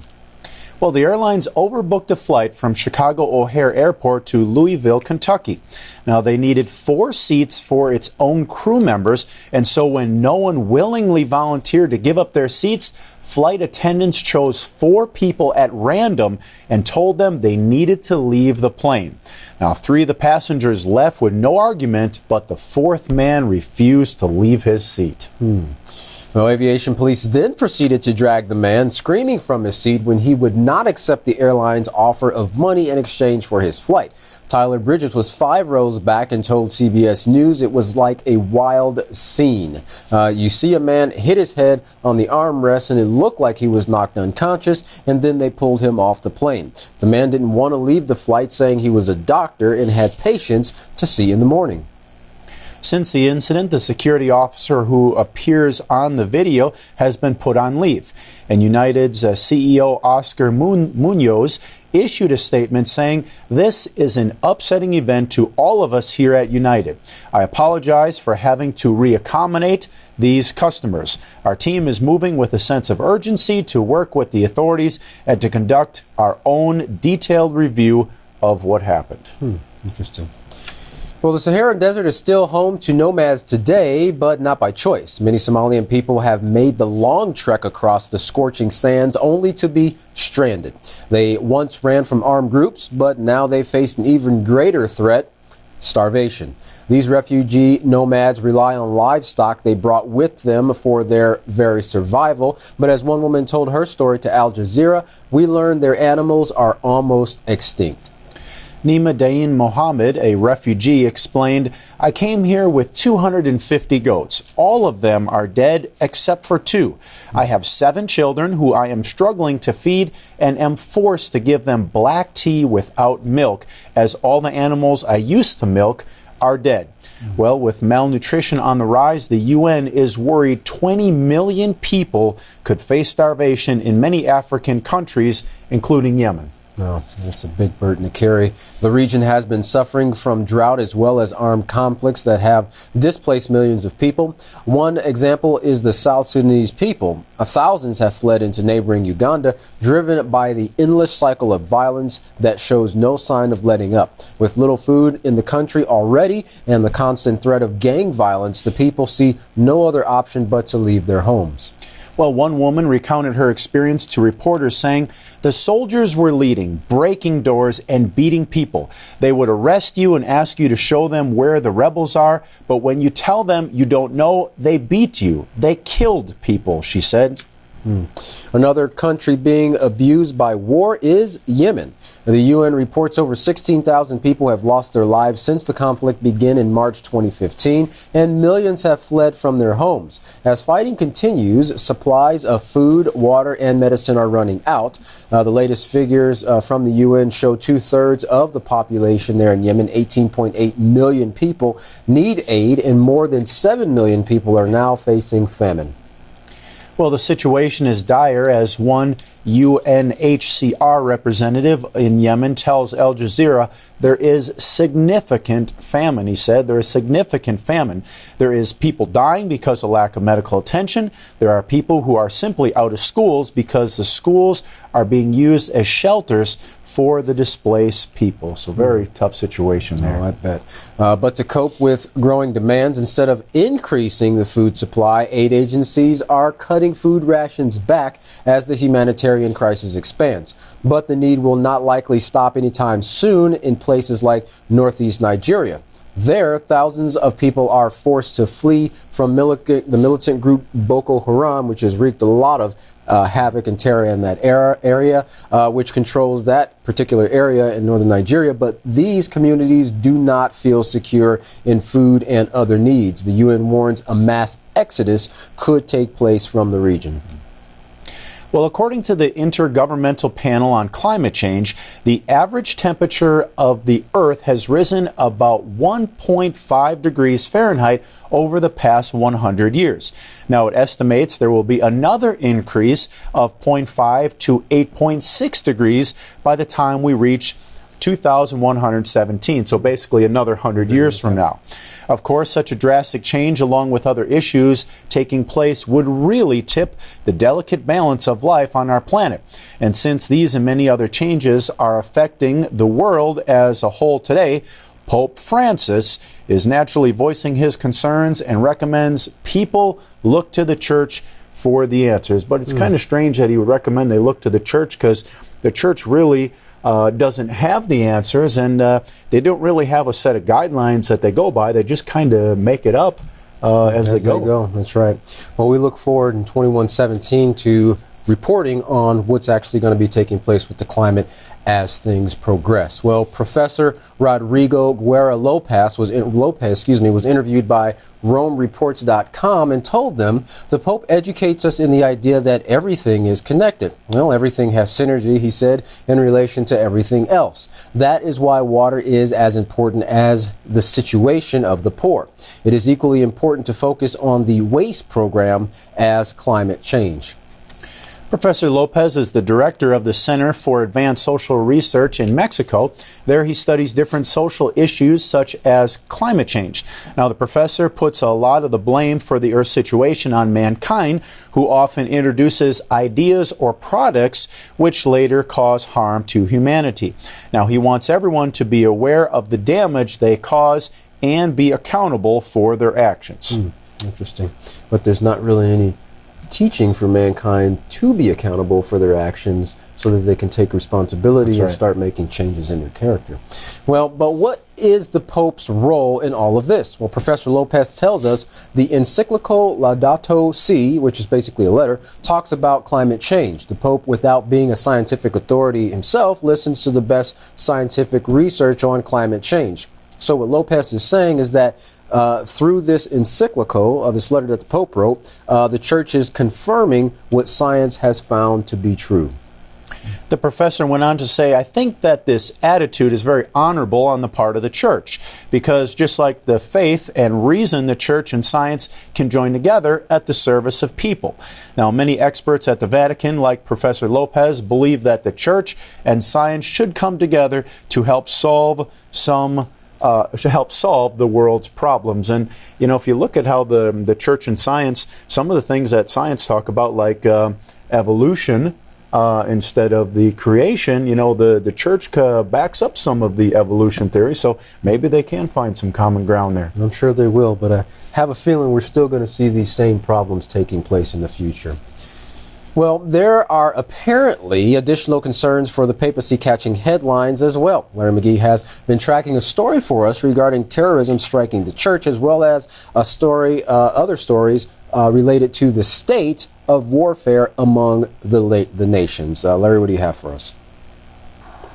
suffering retaliation at its place of origin. The Coptic Catholic Church was reportedly struck this week by bomb attacks at 2 of its cathedrals. In one incident, a bomb was placed underneath a pew and detonated during a choir performance. In the second attack, a suicide bomber attempted to enter a church by going around a church metal detector. When he was caught by church security and instructed to proceed through the checkpoint, he returned to the detector and detonated his bomb. Both of the attacks are reported to have taken the lives of 44 people in total. ISIS is allegedly claiming responsibility for the incidents and has issued threats of more assaults in the making. The irony of ISIS is that it has actually killed more Muslims than it ever has Christians, but it has stated from its inception that its mission is to topple Rome, complete with visuals displaying the ISIS flag being flown over the Vatican. In response to the latest attacks, the geopolitical giant is said to be considering strategies to further enhance its already heightened security. A bridge intended to heighten friendly relations between Asia's leading power and North Korea is quiet and absent of much activity as tensions increase between the two allies over its nuclear program. As a concession to the United States, China has been dialing back its economic cooperation with North Korea in an effort to dissuade it from proceeding with its nuclear intentions. China has not cut all ties, however, and has contended that a measure that severe might actually produce an effect incompatible with what the international community desires. In a recent meeting with the head of China, President Trump stated that in the absence of new ideas from the Chinese to address the threat, that America is prepared to take unilateral action. And what is being taken as a token of seriousness in that regard, the U.S. has dispatched a fleet of warships towards the Korean peninsula. That made it Kim Jong-un's move, but China, who is reportedly attempting to play an intermediary role between the two nations, is asking that both parties refrain from provocative action. That, of course, includes the usual military festivities put on at this time of year by the North Korean government, which typically includes an exhibition of several of its banned missiles.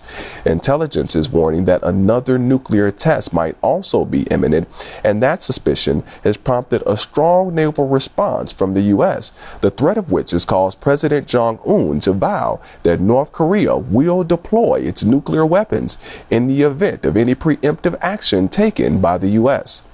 That language reportedly led to a call to China's head, Xi Jinping, by President Trump, which was followed then by a candid statement from Beijing warning North Korea not to launch any missiles this week and threatening tougher sanctions in the event that they do, including cutting off shipments of oil. In dialogue with its other chief competitor, Russia, the U.S. is asking that the European power cut off its ties with Syria and other nations and groups that the West considers its foes. U.S. Ambassador Nikki Haley accused the wayward quartet member of isolating itself from the international community through its continued support of President Assad and cast doubt on whether or not Russia has a genuine interest in establishing peace. In a paradigm intended to illustrate Russia's irresponsibleness, the ambassador stated that standing next to President Assad's generals are Iranian advisors whispering in their ears or giving orders. She went on to say, standing next to President Assad's soldiers are Hezbollah with weapons courtesy of Iran and the power to overrule the Syrian military. In the end, the ambassador believes Iran is dumping fuel on the flames of the war in Syria in order to expand its own reach. For YPN News, I'm Larry McGee. Qatar Jeff, back to you.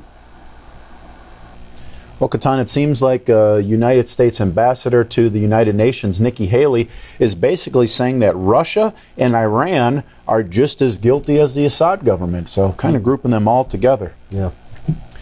Well, bipartisan lawmakers in the U.S. are seeking evidence from the Trump administration regarding Saudi Arabia's bombing campaign before the approval of the sale of precision-guided bombs to Riyadh. A letter with 31 Congress members' signatures was sent to Defense Secretary Jim Mattis and Secretary of State Rex Tillerson. Saudi Arabia has been involved in Yemen for 2 years.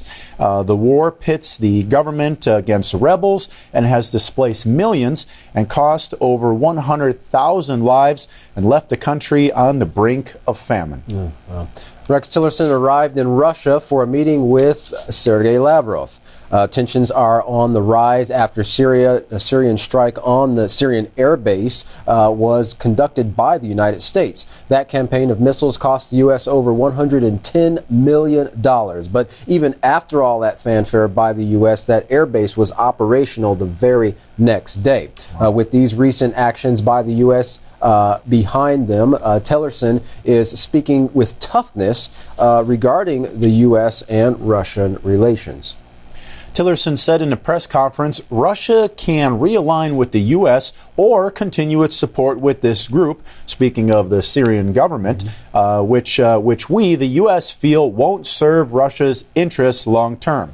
Now, China is also a player in this struggle among the nations, as President Trump made sure that the Chinese president was in the U.S. at the very time that the airstrikes were ordered. That's right. They had that meeting there. We welcomed him to the White House. So interesting. Regarding the U.S., China, and North Korea, Trump tweeted, "If China decides to help, well, that would be great. If not, we will solve the problem," referring to North Korea, without them. Well, to back up those statements, Trump has already sent a mighty Navy fleet strike fleet to the Korean shores. Some are asking, with all these activities taking place, is this activity all just theatrics by the U.S.? Well, the United Nations Security Council met to discuss the Syrian conflict, and one of the representatives from the UK, Matthew Rycroft, spoke out against the alleged use of chemical weapons by the Assad regime. He said, by these actions, Assad has made clear that he is not committed to a ceasefire or to the Astana process, which is a process that they have over there, Astana process, ruining Russia's credibility. He also added that over 13 million who are in need of humanitarian assistance because of the Assad, and that it is clear that there is no place for Syria's future for Assad, in Syria's future for Assad. It sounds like they're really against Assad regarding That's right. this matter. And this, of course, is all before they ever prove that it was Assad that used a chemical weapon. So they continue to kind of jump to conclusions over this whole thing and place the blame on him when really there's no proof that Assad was behind it. Yeah, Assad and other members of the Security Council are really kind of up in arms for the fact that they have not brought in some investigators to, go in and find out were these chemical weapons actually used and what were the source of them as well. So I guess we'll see as time moves forward here. Rycroft added that there is a way to resolve this crisis, mentioning the Geneva Communique of 2012 and the Security Council's Resolution 2254 make the way for peace in Syria. Rycroft also condemned Russian defense for the Syrian regime almost mocking Russia's 7 vetoes in the last 6 years on resolutions regarding Syria, concluding that Russia's credibility and reputation across the world have been poisoned by its toxic association with Assad. So some more finger-pointing going on there as well. Well, the Russian ambassador, Vladimir Sofronkov, didn't take Rycroft's comments lightly. He shot back saying that the UK's only intentions is to complicate efforts to keep the political process from unfolding and to bring into the UN a confrontational attitude. Sofronkov added that the UK was afraid that Russia might be working together with the US, and that's what they fear. In fact, the Russian ambassador got so worked up, he told the UK ambassador to look at him when he was speaking and not to look away. Interesting. Sofronkov said, what have you done for a ceasefire? You welcome illegal armed groups from London and Paris, and you suddenly were afraid that things might be moving towards peace and a political solution. You support the interests of armed groups, and it's their interests that you're advancing. What are you doing? He concluded. So you can see not only the frustration and tension building amongst the nations, but the individuals that represent these countries are extremely frustrated as well. Absolutely. I mean, to say someone, look at me when I'm talking to you and don't turn away. Yeah. I mean, he wanted to hear. He wanted him to hear what he had to say. Yeah. So almost like you're responsible for these things. Give me some respect when I'm talking to you. Right. Well, while the Pope is worried about the Earth's rising temperatures, he's missing the bigger picture of the hatred of mankind rising. And the system that everyone is crying out to for peace, well, that's the same system teaching them to make war. Peace is possible, but not through man's way. Yeshua Hawkins teaches that the only way to peace is Yahweh's laws of peace, as found in the Holy Scriptures. Well, to find out more information about what you and your family can do to bring peace into your life, contact the House of Yahweh. And when you do, don't forget to request your free copy of the monthly newsletter and the Prophetic Word magazine. Here's what you can do. To contact the House of Yahweh, you can write them at the House of Yahweh, P.O. Box 2498, Abilene, Texas 79604. You can call them at 1-800-613-9494. Visit them on any of their websites, www.yahweh.com, www.yisroelhawkins.com, www.yahwehsbranch.com, or you can visit our website at www.ypnnews.com. For any emails, you can email to info@yahweh.com. Any calls coming internationally, you can call the number that's on your screen now. And once again, we'd like to remind you about 2 excellent Bible study programs that are available. The Yisroel Says program and the Ask Yisroel program. You can find out about the Yisroel Says program by going to www.yisroelsays.com and the Ask Yisroel program by going to www.askyisroel.com. Well, while the Pope and science focus on climate change, Yisroel Hawkins is focusing on changing the hearts and minds. Stay with us because Yisroel Hawkins is up next. For all of us here at YPN News, I'm Katan Alexander. And I'm Jeffrey Heimerman. Thank you for watching.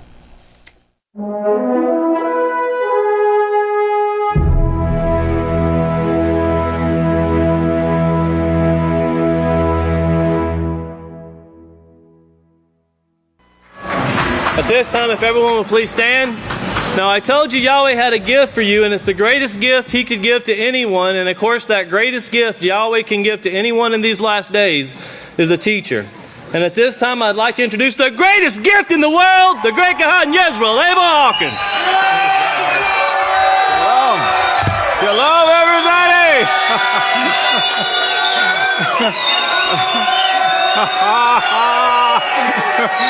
Praise Yahweh. Oh, you're beautiful. You're beautiful. And standing on the sea of glass, you may be seated. Also standing in Times Square. You're standing in Times Square. But you're headed for the house of Yahweh, if you can see that line. That line of cars and trucks that's gathering. The gathering has begun. Praise Yahweh. Praise Yahweh. May the peace of Yahweh be with each and every one of you. The sermons today and the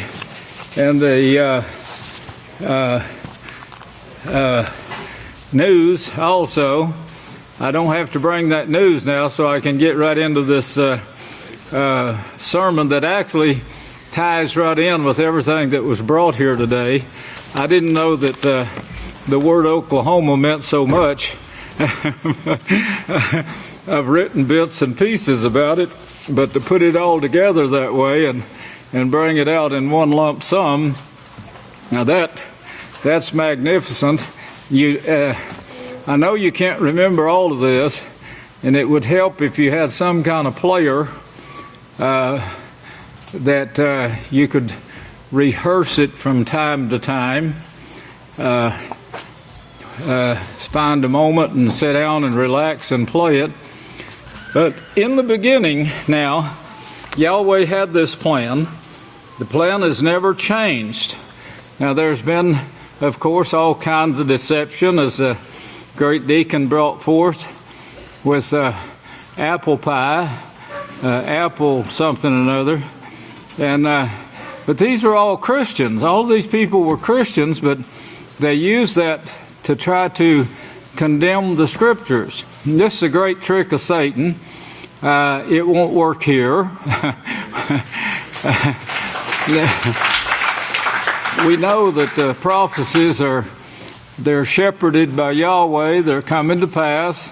We now have an increase in knowledge that started in 1934 with this great land run that was just a few years before I was born. And the ends of the earth, as Scripture calls it, the ends of the earth. I've taken you from the ends of the earth, time-wise and geography also. But this is in Yahweh's plan, and this is what he showed to begin with. He showed that he had this plan. He gave mankind the laws of life. He gave it to Adam. And, of course, it was rejected, and it was taken away from them. They took it away from themselves. The way that it's written, Yahweh withdrew it from them. But that's not true. Isaiah 59, 1 and 2 shows you that sin cuts you off from Yahweh. Period. That's it. And, of course, he took it away. They took the laws of Yahweh out of their knowledge, out of their vocabulary. But in 126, Yahweh's plan never changed. It's going to come to pass. It's going to be finished, but not until the time of the seventh messenger, which is Yeshua's messenger shown in Revelations. It won't be finished until that time. And that's prophesied in this first book here. Book of Genesis, 126, Yahweh's plan. Chapter 3, they turned in following gods. Yahweh told them not to follow these evil gods. It would bring them down and they would perish. That perishing takes place too in this generation, as Yeshua said, and showed you the means of this 2,000 years ago. In Matthew 24, he said it's going to be a spectacular bombing, burning. The worst ever in man's history is going to take place in this generation. This generation. When you see the nuclear bombs that can darken the sun, then that generation will not pass away till all of it be fulfilled. Of course, he said in verse 21, 22, it'd be the worst time of trouble ever in the history of mankind. But chapter 3 and verse 22 and 23, it shows that they started sinning. They lost the tree of life. It was they cut themselves off from Yahweh. So it was removed then. And then Yahweh starts showing you what is going to take place here with Cain. And as Jacob said, as goes Cain, as Cain, so went the whole world. They followed the way of Cain. That's 1 verse 11. Now, in chapter 4, he shows you in verse 6, so Yahweh said to Cain, why are you angry? Then he says in Revelations, the nations were angry. The nations were angry, and your judgments, your prophecies, are coming to pass. That's in chapter 10 of Revelation. Well, he shows why the nations are angry. He shows why they're angry, why they're downcast, why they're letting children and adults starve to death, why they're bombing the people, destroying their properties, their land. And the Scripture says this would be. Now, this is after 6,000 years of the history of mankind, and it seems like they have learned nothing. it's still the same rebellion. Yahweh offers them laws that would take this out of them, and he shows it right here in verse 7, chapter 4, verse 7. If you practice righteousness, if you practice righteousness, then you will become righteous and you will be acceptable for my kingdom. Now that's what he tells every man, woman, and child on the face of the earth. And that's the only way that you're going to get into Yahweh's kingdom, complete unity with his laws. As has already been brought out before I took the stage. In verse 11, he said, cursed, you're cursed from the earth. We've got that curse all over the earth now, and anyone who reads the reports can see that the food is cursed, the air is cursed. The Catholic Church is using this, the sins that they have committed that actually brought this about. They're using this to actually convince the people that we need to depopulate the earth by 5 billion people. Everyone except Catholics. This is what Malachi Martin shows. The Catholic Church hopes to come out on top and enforce their religion and live happily ever after, like is taught in Hollywood. Verse 13, and Cain said to Yahweh, this punishment is greater than I can bear. Well, he spoke the truth. It is greater than mankind can bear.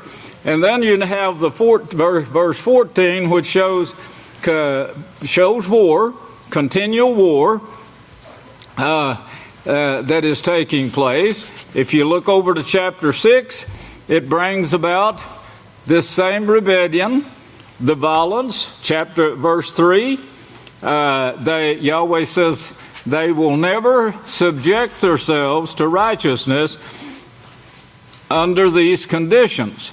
That didn't alter the plan of Yahweh. He knew this to begin with. So he's allowed this to take place. At the same time, he's brought a work through from the beginning clear down to the end, Yeshua being part of that, and you're part of it in these last days under the guidance of Yeshua. But chapter 6, we see that the flood here comes, and one family is spared to carry on this work of Yahweh, which was Noah. The verse 11, it says, and the earth was corrupt as it is today. Now Yeshua said that in Matthew 24. He said exactly like it was in the days of Noah, so will it be in this generation that we're in right now, starting with the bomb, which started in 1934. 1934, remember that. Surely anyone could see this, that Yahweh has this written out and shows you everything you need to know about it. It was filled with violence. Verse 12, so Yahweh looked upon the earth, and indeed it was corrupt, for all flesh had corrupted their way on the earth. Verse 13, and Yahweh said to Noah, the end of all flesh has come before me, for the earth is filled with violence. Through them will they and the earth be destroyed. That's the correct translation for that verse right there. Through them. It's not Yahweh bringing it, it's them bringing it. And of course, Yahweh, I don't even think he held it back. I think he just knew what the microorganisms was going to bring. Turn on over to Yochanan, to the apostles' work here, Yochanan 1, who continues now in book 2 with this plan. Yochanan 1, in verse 1, Yochanan 1 and verse 1, in the beginning was the plan of Yahweh, and the plan was with Yahweh, and the plan was Yahweh's, and the same was in the beginning with Yahweh. All things were done according to it. He knew this was going to take place. He allowed it to take place. That wasn't the end of his plan. It didn't disrupt his plan. His plan was, as we see in Genesis also, we'll get deeper there, his plan was to bring you through mankind all the way down through this 6,000 years and develop his house in the last days. In the last days. And that's shown, of course, in Genesis. We'll read it in a minute. But please take note of this. Everyone really pay attention to this. You really need it. It would help if you'd get this disc and listen to it later and really study this with your own Bible, King James Version, whatever. Someone built a pool. The children did. The children in the house of Yahweh. I was amazed at the talent that I saw there. But I came in the office one morning, and here was this fishing hole, and there I was standing with a pole in my hand, a small child, and I had a fish on my hook almost big as I was, and a King James Bible laying there by me. But I was getting my hook off so I could put it back down in the water and go back to reading again. But they put all of this together. You got to see it. I said, yeah, we need to get a picture or something and show this. Or even go in my office, take a tour or something. Get somebody to guide you. Well, in the same plan, in the beginning was Yahweh, and all things were done according to it. There wasn't anything, and without it, nothing was done that was done. He brought forth the plan. He says, I'm going to allow this to take place and show you, it'll teach you this lesson. And that's exactly what he did. In that plan was life, and that life was light to mankind. Now the light shines in the darkness, but the darkness doesn't receive it. So how do you get out of that darkness? Of course, you repent. And verse 12 says, but as many as received him, to those he gave authority. He gave them authority to become the sons of Yahweh, see? He gave them that authority. They won't make it without us. We're going to have to resurrect them. To become the sons of Yahweh, to those who believed the testimony of Yahweh, the written. Remember, I harped on that written. It's got to be written in the book of Yahweh. It's got to be written. Okay, and remember that. Go back to Genesis again. Genesis 12. Genesis 12. But in chapter 10, 2, you need to familiarize yourself with that. But look at chapter 12 of Genesis. And here's where you see Abraham and the promise of you, brothers and sisters. This is a promise of you yourselves. It's going to, and it's shown in the scriptures. I can show you and you can read it for yourself if you'll just pay attention to me. But chapter 12 of Genesis, verse 1. Now Yahweh had said to Abram, this is Abraham. He changed his name, remember? To Abram, get out of your country, from your kindred. You know, Melchizedek.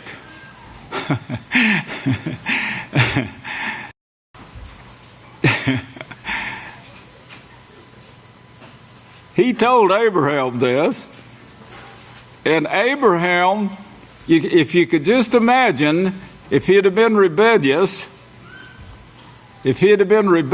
there, he'd have said, who made you a ruler over me? Yeah, but Abraham was not that way.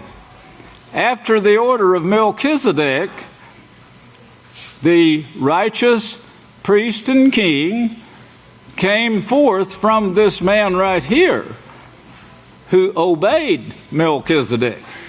And he comes to Abraham And think what a jolt that was. Abraham was set up, he was rich, had a lot of possessions. and he comes to him and says, get out of your country. Well, where do you find that in the Ten Commandments? Well, why you mean get out of my country? I like it here.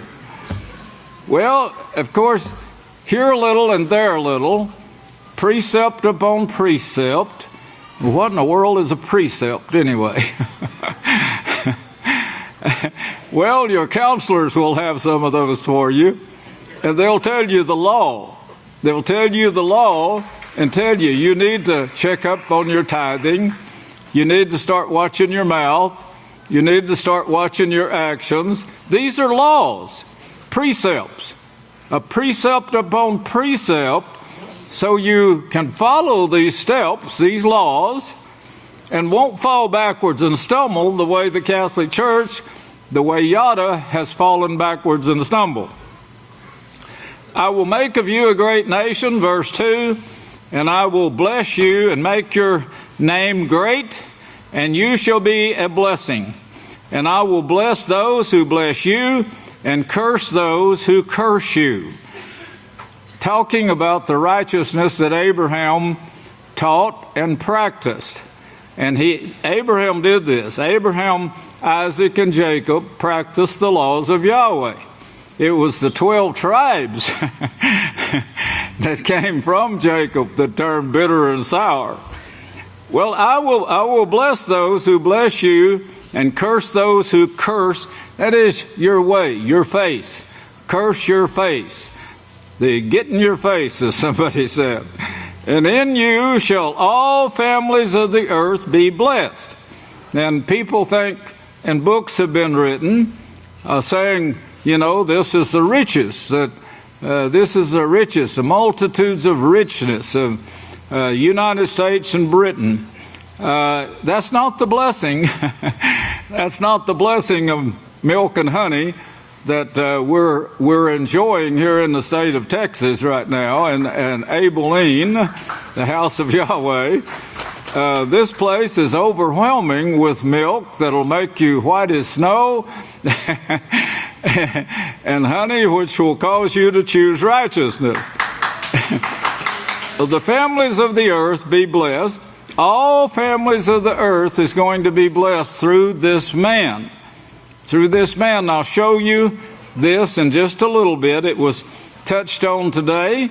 The great Kohan Benjamin Krause Hawkins brought out from the readings in the book of Israel and so forth. It was touched on several times, and of course I could see we had to get a grounding, a footing before we could ever understand that. If you heard the introduction here of the greatest gift, the understanding of the microorganisms, how Yahweh created the earth, how He created mankind. If you don't have that understanding, it's pretty easy to get lost down the line. So Abraham departed. He obeyed Yahweh. He obeyed Yahweh, and as Yahweh had spoken unto him, and Lot went with him, and Abraham was 75 years old when he departed from Haran.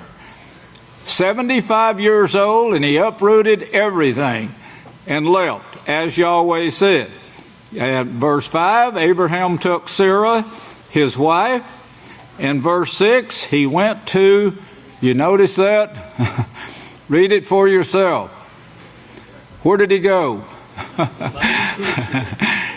To the mighty teacher. And this is spoken of throughout the Holy Scriptures, in Acts and in Hebrews and so forth.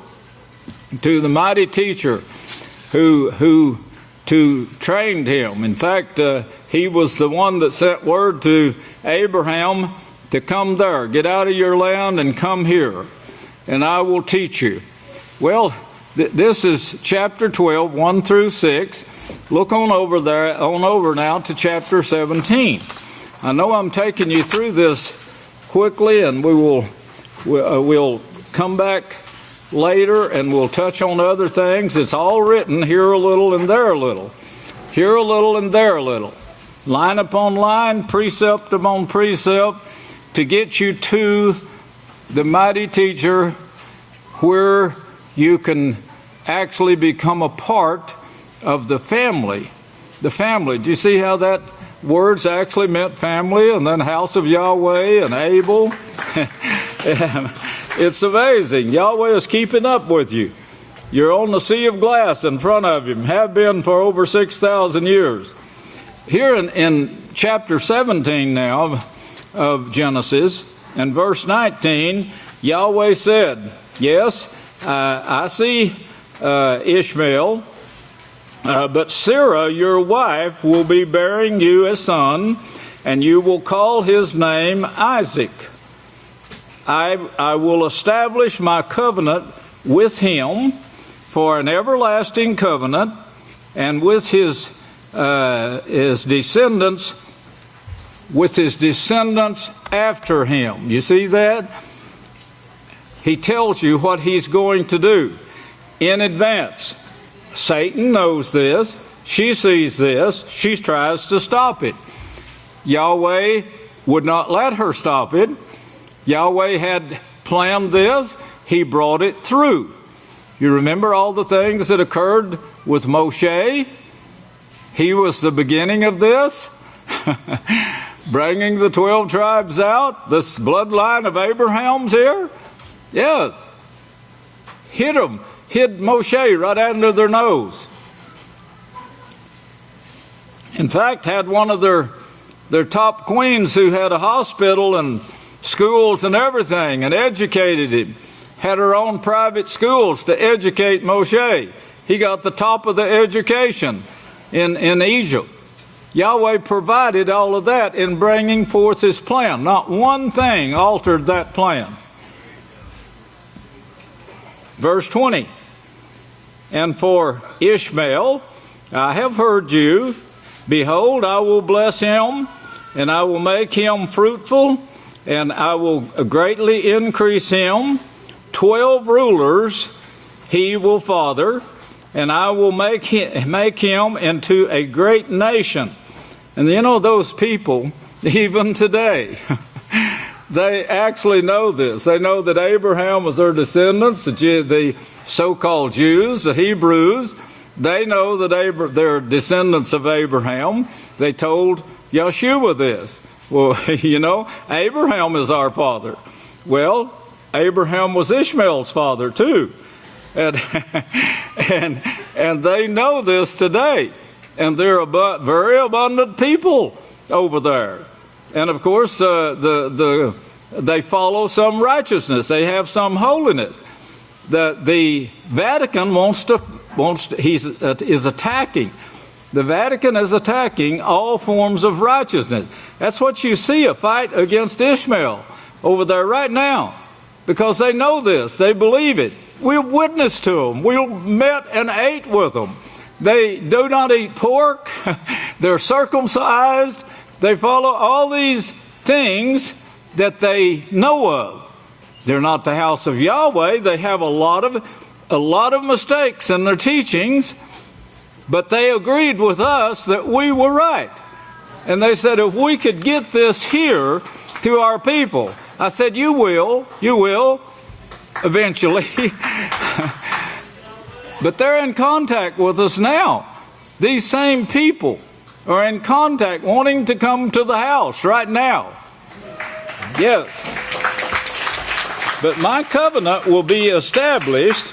Get this covenant he's talking about that's blessing you right now. The greatest blessing that a person could ever seek for is here right now. My covenant, but my covenant I will establish with Isaac. My covenant that I will establish with Isaac.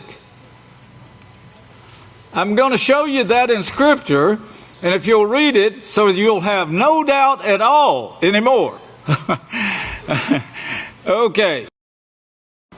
19. We were in verse 21. We ended with verse 21 And then verse 23 there says, Abraham, of course, he says, among the men of Abraham's house was all circumcised, which shows that, well, Ishmael's was too. And history brings that out very clear. From Isaac came Jacob, the father of the 12. And then chapter 49. Go to chapter 49. And here we see a roundup, so to speak, chapter 49. But you got to pay attention now. Verse 1 tells you when this is going to be. All these quacks, like Billy Graham, the Pope, which delivers messages, Santa Claus messages from the Vatican to the nations, telling them who to kill next, what wars you can start, giving them authority. That's what your scripture says. This is where it all comes from. He tells you what it's like. Following people who rejected Yahweh's laws. But notice it's in the last days. That's verse 1. Genesis 49, verse 1. Remember that. The last days started in 1934. Yeshua said that generation, where he has his messenger, verse 14 of Matthew 24, Matthew 24. Verse 14, his messenger, also shown in 96, written in 96 AY. I gave my messenger these things to tell to the congregation of the house of Yahweh. And that's what we're doing. We're telling it. The last days is the time, Matthew 24:29, of the nuclear bomb. History says it started in 1934. History says, and we put it in many letters, that knowledge was increased in 1934, the computer, which started in 1934. The work of Yahweh began with the last days. That generation began with the last born of two brothers called witnesses, that I was born in 1934, about 40 years after that land run in the ends of the earth. How many more things do you need? I got them running out my ears, brother. My mind is filled with them. I wish I could just pour it in your head quickly. But look on down. Let me see what we do here. Genesis 49 shows the family. Genesis from Isaac, the 12 tribes. Then Genesis 49 plainly shows plainly the evil of the 12 tribes. But Yahweh's plan to bring his blessing from Abraham to all nations is shown in Genesis 12 verse 3, that you're going to be a blessing to all the families of the earth. Well, you don't see that in this 12 tribes right here in chapter 49. Genesis 12:3 says, you're going to be a blessing to all families of the earth. From reading this right here, there's only one verse that shows you how that blessing is going to take place. And it's in the last days. But remember that now. Chapter 12, verse 3, all the families of the earth is going to be blessed by your bloodline, by the descendants after you, your descendants after you. Now look at verse 10. Verse 10. Chapter 49, verse 10. Genesis 49, verse 10. The scepter will not depart from Yada. Do you get it? Not.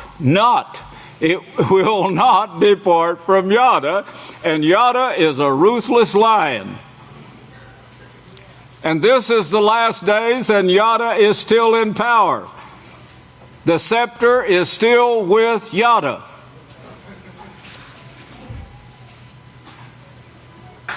You see that? It will not depart from Yada, nor the ruling staff from between his feet until he comes. This blessing that's promised by Abraham, through Abraham's descendants, until he comes to whom tribute belongs. Well, what would bring this tribute? Teacher of righteousness. Teacher of righteousness. Righteousness is that tribute that will save you. If you practice righteousness, you will be acceptable.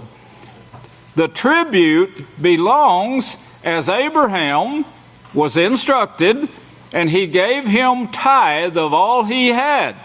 Remember? Tribute. That's tribute. Now, the Yada formed this strong Roman army to collect tribute. It doesn't belong to Yada, but that's what the Roman army was created for. In Rome, the 7 hills of Rome, a very strong army that went out and started collecting the wealth of the nations, of the colonies, the cities, and bringing it to Babylon and Rome. And the obedience, notice now there's 2 things here. He comes to whom this blessing promised to Abraham, he, Yeshua, comes to whom tribute belongs. And second, the obedience of the nations is his.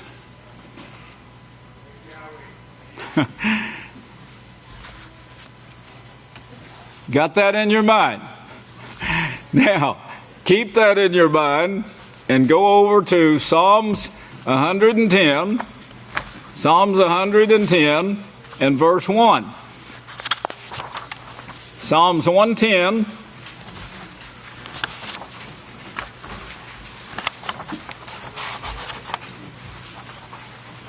In verse 1,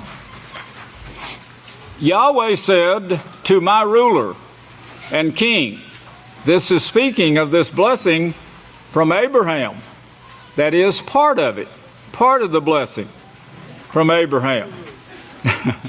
Part of the blessing he's speaking of. Our ruler and king. He said to my ruler and king, set at my right hand. Here a little and there a little are the prophecies. Psalms 110, verse 1.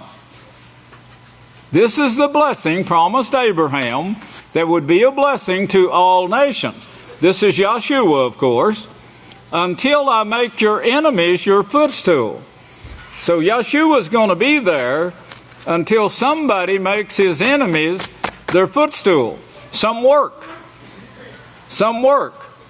Led by Yahweh, inspired by Yeshua as the high priest, beholding it every minute, guiding it every minute. This is a big job, brethren. It's not going to come about easy. Who could put hooks in the Leviathan's mouth and turn him around? Well, that's what it's talking about.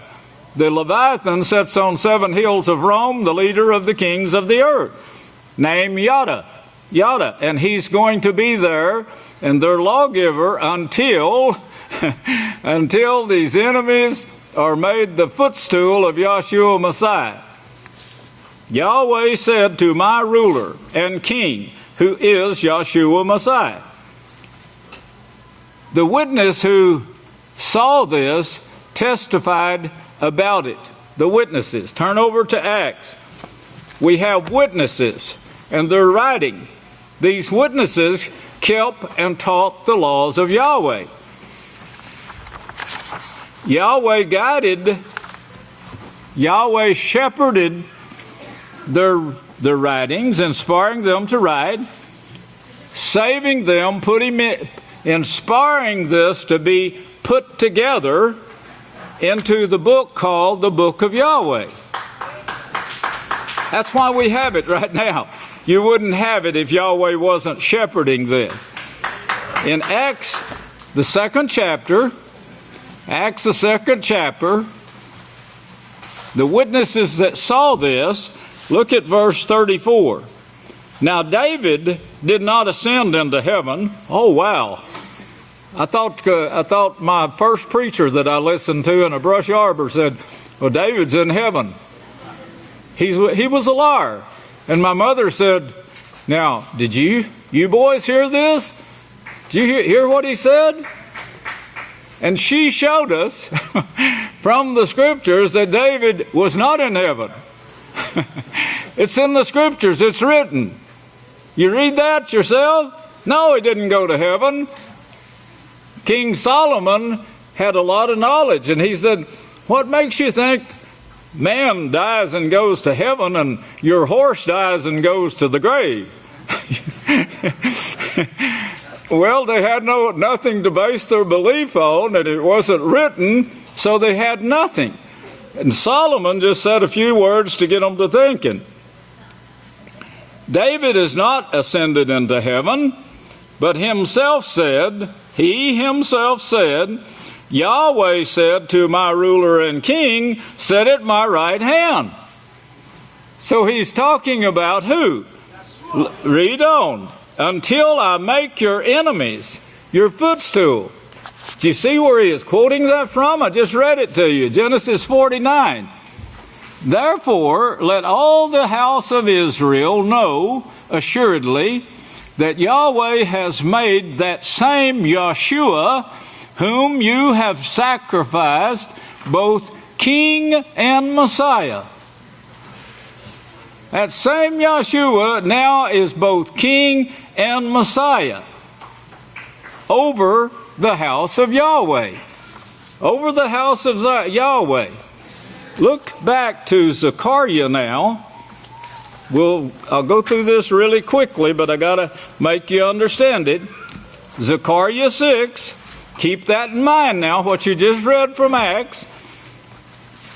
And you go to chapter 6, and I'll skip most of this, but get enough for you to see it.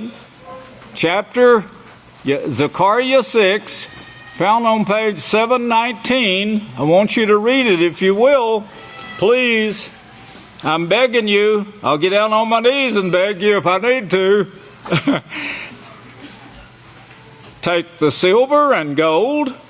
This is the prophecy for the blessing that will bless you, that is blessing you right now. That's a blessing to all nations. This is the blessing. All families of the earth is going to be blessed by this. When? In the last days. In the last days. Last days? The generation of the nuclear bomb. Yeshua himself said it. With Zechariah 6, verse 11, take the silver and gold and make crowns and set them upon the head of Yeshua, son of Yahweh. It says, King James says Yazadek, but Strong's Hebrew dictionary says this word is Yahweh. On son of Yahweh, the high priest, speak to him and say, this is what Yahweh of hosts says. Behold the man whose name is the branch. For he will branch out from his place, and he will build the house of Yahweh. Yes, he will build the house of Yahweh. He will bear glory. Now our king is sitting at the right hand of Yahweh. The branch is here on earth working. The branch is called the house of Yahweh. The branch, as you see over in chapter 4 and verse 12, they're called, the two witnesses are called branches. Well, this one of the two witnesses establishes the house of Yahweh. I know of no other man on earth that's done this except the one that come from the ends of the earth, as Yahweh said, which is Oklahoma, as Yahweh said. He named that. Yahweh named that, as you just saw from the great Kohan's work today that he brought out. Yahweh named Oklahoma. Okie and Okie Shodom and all of this. Don't forget these things, brother. They're very needful that you remember this. And we'll set and rule on his throne. He will be a priest upon his throne. The council of peace will be between him and Yeshua, the son of Yahweh, the high priest that is sitting at the right hand of Yahweh at this time. Surely that's as clear as crystal. Surely it is. Yahweh's what? Yahweh's, here, 4. 4. Now, you got that in mind. Now let's go back to Revelations here. Revelations 22. Revelations 22, and we see our high priest, Yeshua, sending this message here, written in 96. This was the last message that Yahweh shepherded that was written and combined in the book of Yahweh to send to us. If you have studied the numbers, like number in Scripture, it's proven that this book is complete. If you added something to it, you would destroy the number system that this is based on. The whole system. You add anything or subtract anything, and you would destroy the whole system of numbers that this book is, that governs this book right here. Yahweh governed these prophecies, gathered them as Isaiah 34:16 says, put them in the book of Yahweh for us today. Now, verse 12. And behold, I come quickly, and my reward is with me to give every man according as his work will be. This is our assignments to raise the dead. This is the first thing we're going to be doing.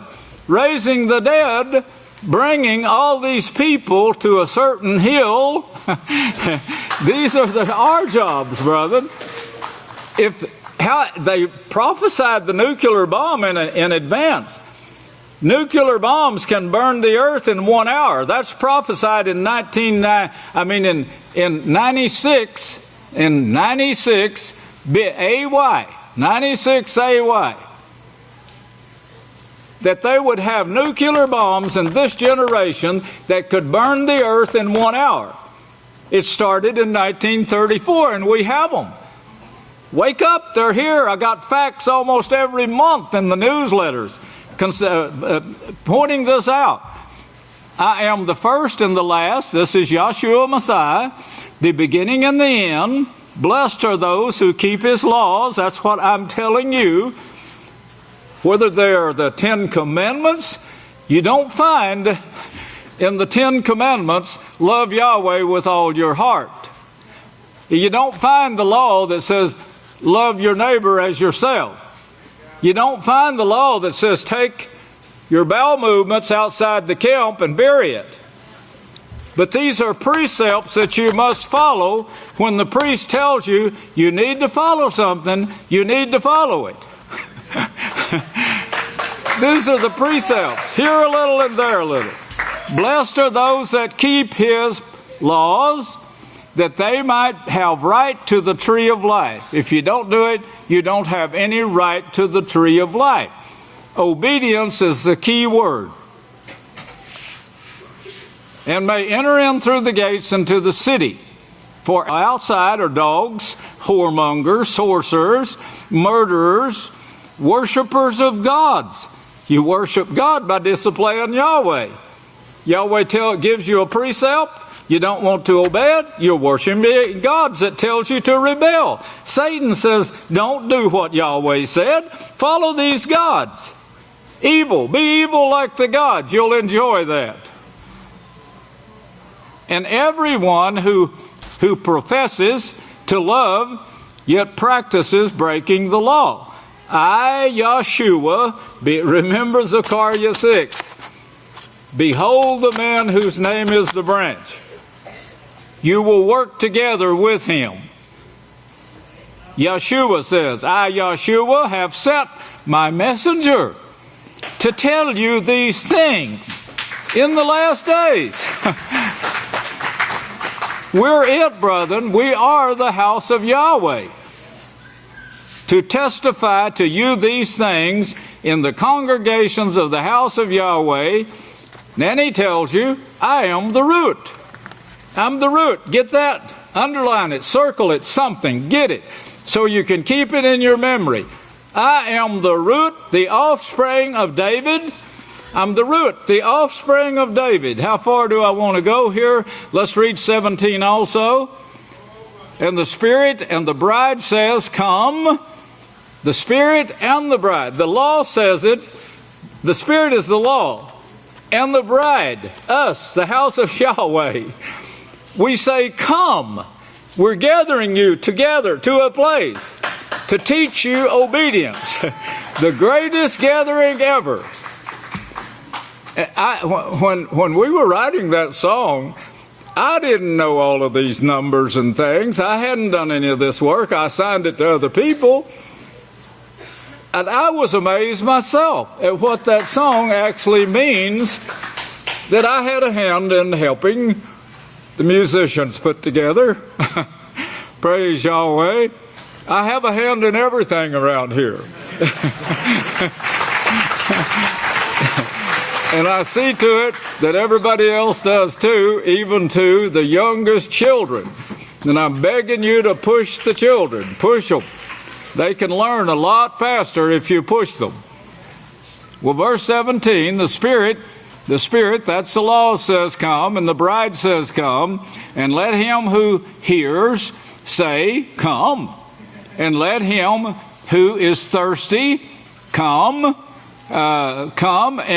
and whoever will, let him take of the water of life freely. Well, that's only free at the house of Yahweh. Now, root, look back to verse 16. I am the root, I am the offspring of David.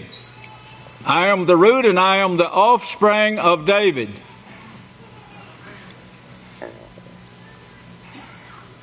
Go back to Zechariah. Go back to Zechariah here. And look at Zechariah 6, I remember what he said there in Revelations. I am the root and the offspring of David. In chapter 6 of Zechariah, verse 11, says, take the gold and make crowns and put it on the head of the Son of Yahweh, the high priest, as high priest. Speak to him and say, this is what Yahweh of hosts says. Behold the man whose name is the branch. Behold the man whose name is the branch. Now turn with me to Matthew 1. Matthew 1. Yeshua said, I gave my messenger the orders to say this in the house of Yahweh. At a time when the house of Yahweh was destroyed, that was said. It was destroyed in 70 AY. Now look to Matthew 1. Everybody, please, you got to read this one. You got to read it. Now, all of this is stacking up in your head. You can't remember all of it, but you can get this. Then you can go back later and read it again and again and study it again and again. Try to memorize it. Matthew 1. The records of the begetting of Yeshua Messiah. Verse 1. The son of David. Oh, did you get that? Son of David? What did he say in Revelations 22? Did you forget it? Let me read it to you again. I, Yeshua, have sent my messenger to testify to you these things in the congregations of the house of Yahweh. Well, who am I anyway? I am the root and offspring of David. Matthew 1, verse 1. The begettings of Yeshua Messiah, the son of David, the son of Abraham. Wow. The son of David, the son of Abraham. Just like Yahweh said in Genesis. That's not all. That's not all now. Okay, Abraham begot Isaac. Isaac begot Jacob. Jacob begot Yada and his 11 brothers. Yada begot Perez and Zerah by the daughter-in-law Tamar, and Perez begot Hezron. Hezron begot Ram. Ram begot Aminadab. Aminadab begot Nahshon, and Nahshon begot Salmon. Salmon begot Boaz. Boaz, now you remember that name, Boaz and Ruth. Remember, that's Boaz and Rhea. Solomon begot Boaz by Rahab. Boaz begot Obib by Rhea, and Obib begot Yeshaiah, as it should be pronounced. Yeshaiah, you get this? Yeshaiah begot David the king. Now you got all of that? David the king. Yeshaiah. Look, David the king. He begot David the king. Hold your place right there and turn over to Isaiah. Remember, Yahweh says that Yeshua is going to be working with a man named the branch. Yeshaiah begot David the king. You got it? 11, Isaiah 11. Isaiah 11, remember Matithia now. Matithia 1, verse 6, Yeshaiah begot David the king. Isaiah 11, verse 1, there will come forth a rod, here's the prophecy, a rod, that means scepter, out of the stem of Yeshaiah. You get that? And a branch, and a branch. You see that? Behold the man whose name is the branch, and a branch will grow out of his roots. Go back to Revelations 22. I know my time is up. Revelations 22. Revelations 22. I am the root. I am the offspring of David. Isn't that beautiful? I am the root. I am the offspring of David, the bright and morning star. I have commanded my messenger, the branch. I have commanded my messenger, the branch, to testify to you. You must keep these laws, as he says in verse 14 and Matithia 24:14. Now Isaiah, back to Isaiah there, if you held your finger there, he said, verse 1, 11 verse 1, there will come forth a rod out of the stem of Yeshaiah. That word for rod there is number 7626. It means now, listen to me, you can look it up yourself, 7626 in Hebrew. It's different in the Greek. It's different in the Greek. The Greek is 4464, which means scepter. Yeah, I blew that up for you so you could see that word scepter. In fact, it's written twice. Scepter.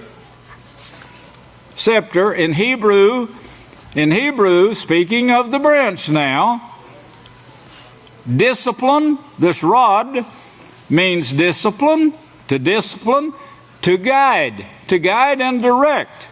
Well, I can only guide and direct the willing. And I won't force anyone, so if you're not willing, you'll be left without. Identification of royalty. Wow. Now that's pretty great for Okies, I think. Yahweh thinks a lot of you, brethren. You wouldn't be wearing purple today if he hadn't have told you. Praise Yahweh. Identification of royalty. The word is scepter, it says right here in Strong's. Identified with or under authority of a leading staff. It means family. Family. This still coming from Strong's Hebrew Dictionary. It means rod, scepter, correction, pen. It was translated pen one time. One time in the scripture. Revelations 11:1. And I will give to my 2 witnesses, and he gave me a pen. That was how it was translated. They changed it and said he gave me a reed like a rod, but that word was pen. And that's how it was placed here in Strong's, and he shows it. Revelations 11:1, that's the only place that it was translated that way. But it means scepter, ruling scepter. You don't just take a position like that, instantly without training. Yahweh trains us. He's training us right now, day after day here at this feast. And there's a lot more training yet to come during this feast. You don't want to miss a bit of it. If anything, buckle under and get it to where you can really take note of every word that proceeds out of the mouth of Yahweh.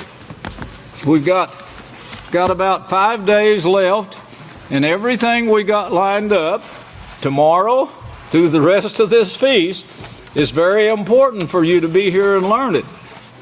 Keep up with the news. As you see, some great things are taking place in the world too. They're getting ready, and speaking of war, nuclear war this time. Nuclear war. And North Korea is saying don't cross this line, and United States is saying don't cross this line. Russia and Iran is saying don't cross this line. Well, who's going to back down? Or can they?